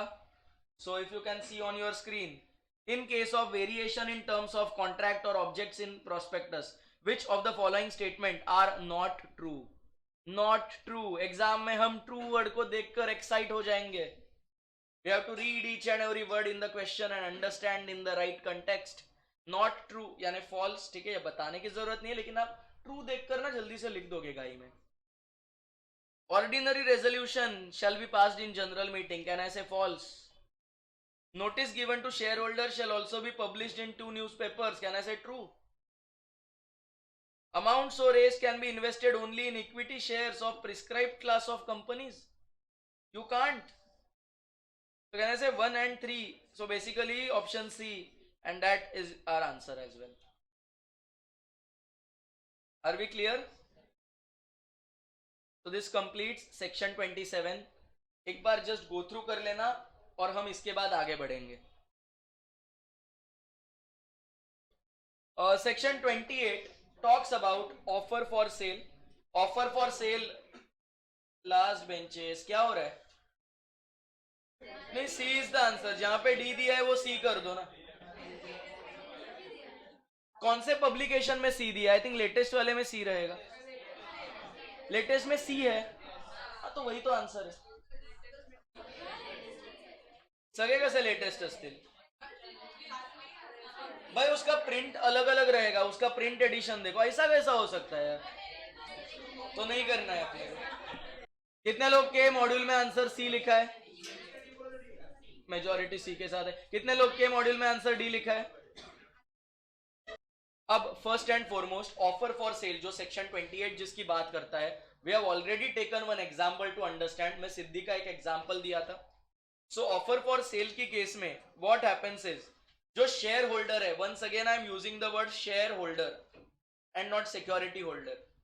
सो व्हाट ही डज, काफी बार होता है कि वो मार्केट के थ्रू अगर अपने शेयर्स बेचेगा, हो सकता है उतने बायर्स ना मिले। सेकेंड पॉसिबिलिटी इज दैट बहुत ज्यादा शेयर है तो मार्केट में वोलेटिलिटी बढ़ेगी, तो कंपनी खुद बोलती है यार आप प्लीज अवॉइड करना, you do it through us, देख लेंगे आगे का। So in this case a member of a company in consultation with board of directors is offering whole or part of his holding of shares to the public। Offer for sale की बात हो रही है। अब company जो document से public को invite करेगी कि हमारे शेयर होल्डर के शेयर्स खरीदो, उस डॉक्यूमेंट को हम कहेंगे deemed prospectus. it shall be treated as a prospectus, it shall be deemed as a prospectus। And lastly it highlights members responsibilities in matter of sale, ठीक है। it provides that members जो भी है, जो लोग अपना ऑफर फॉर सेल के लिए अपना शेयर्स देना चाहते हैं, they will authorize the company to carry out the transaction। देखो शेयर्स है सिद्धि का, कंपनी डायरेक्टली कैसे सिद्धि का शेयर्स बेचेगी, सिद्धि का अथॉरिटी लगेगा उसके लिए, तो सिद्धि राइटिंग में अपना कंसेंट देगी बोर्ड को कि यू, ठीक है, offer these shares for sale to the public and I am willing to part ways, मैं सेल करने को तैयार हूं। And lastly Siddhi will reimburse to the company all the expenses made. So this is offer for sale of shares applicable only for shares.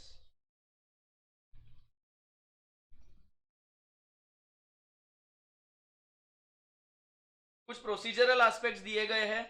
Offer for cell जब भी members के सामने दिया जाएगा तो आपको, ठीक है, जो भी सेक्शन 28 में मौजूद चीजें हैं उनको आपको लिखना है। All the rules and regulations as it is will apply except minimum subscription, minimum application value, statement from board कि आप पैसे का यूटिलाइजेशन कैसे करोगे, and information which can not be compile. So basically ना प्रोस्पेक्टस में बाकी सारे चीजें आप एज इट इज लिखोगे, बट आप मिनिमम कितना सब्सक्रिप्शन दे रहे हो आप नहीं लिखोगे, बिकॉज सिद्धि का खाली शेयर्स बेचना है।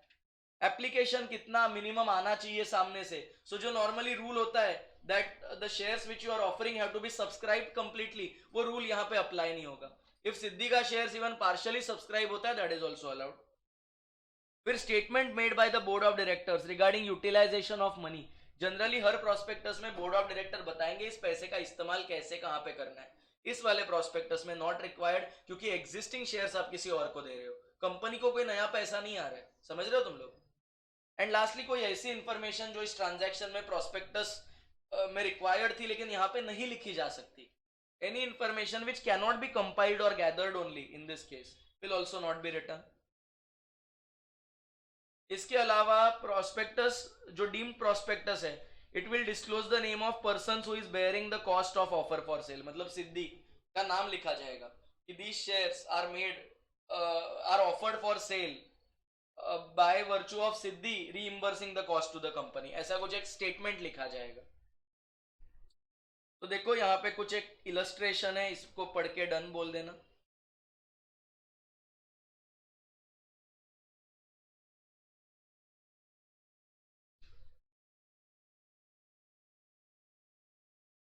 Can company recover the expenses, yes ना, हमने ऑलरेडी देखा है कि जो भी मेंबर्स अपना ऑफर फॉर सेल करना चाहता है शेयर्स का, वो फाइनली खर्चा बेयर करेगा। पढ़े आगे, चलो। नाउ लकीली जो सेक्शन 29 मौजूद है अपने मॉड्यूल में, तुम्हारे भी मॉड्यूल में इतना ही है section 29।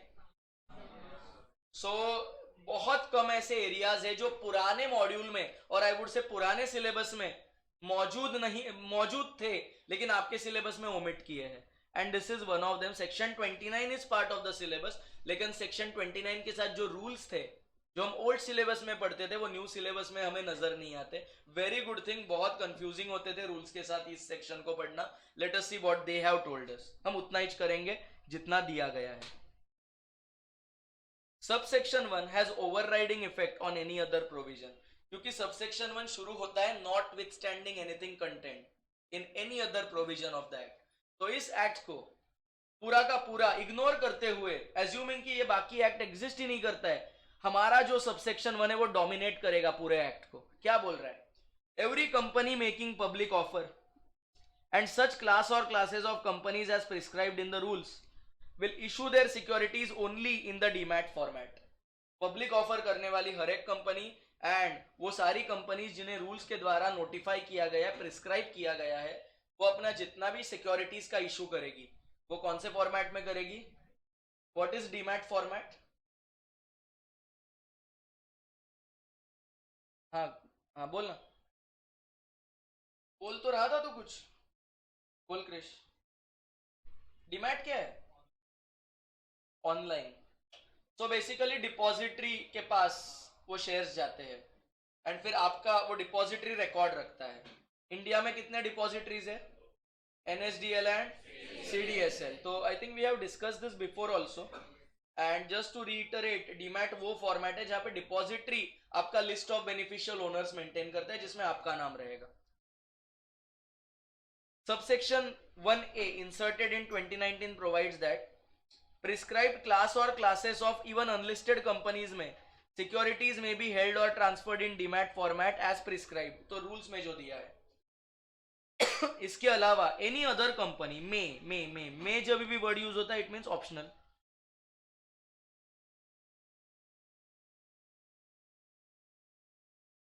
Convert it securities into demat format. Issue it securities in physical form. या तो डीमैट या तो फिजिकल में आप इशू करो, तो इधर ways it is fine. Now luckily ये जो डीमैट का जो रूल्स है ना, कंपनी पास रूल्स के रूल 9 एंड रूल 9A में दिया था. ओल्ड एक्ट में ये काफी तकलीफ होती थी स्टूडेंट्स को, बहुत अलग अलग चीज थी उसमें.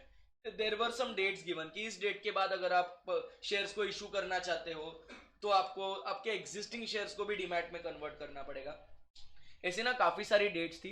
लकीली फॉर अस सेक्शन 29 के मौजूदा रूल्स सिलेबस से बाहर हो चुके हैं. Something not part of the module is not part of the syllabus. We go by that. इतना ही चाहिए अपने लिए कि पब्लिक कंपनी जब भी ऑफर करना चाहेगी अपने सिक्योरिटीज, या कोई भी प्रिस्क्राइब्ड कंपनी जब अपना सिक्योरिटीज ऑफर करेगी तो डीमैट में होना चाहिए. इसके अलावा कुछ अनलिस्टेड कंपनीज के शेयर्स अगर ट्रांसफर या होल्ड करने हो तो आपको शेयर्स डीमैट में करनी पड़ेंगी, एज में बी प्रिस्क्राइब्ड, अगेन रूल्स में दिया है. इसके अलावा बाकी सारी कंपनियां ऑप्शन है उनके पास, या तो एग्जिस्टिंग शेयर्स डीमैट में कन्वर्ट करो, या तो फ्रेश इशू डीमैट में करो, या तो फ्रेश इशू फिजिकल फॉर्म में करो. इधर वेज वी आर कंफर्टेबल.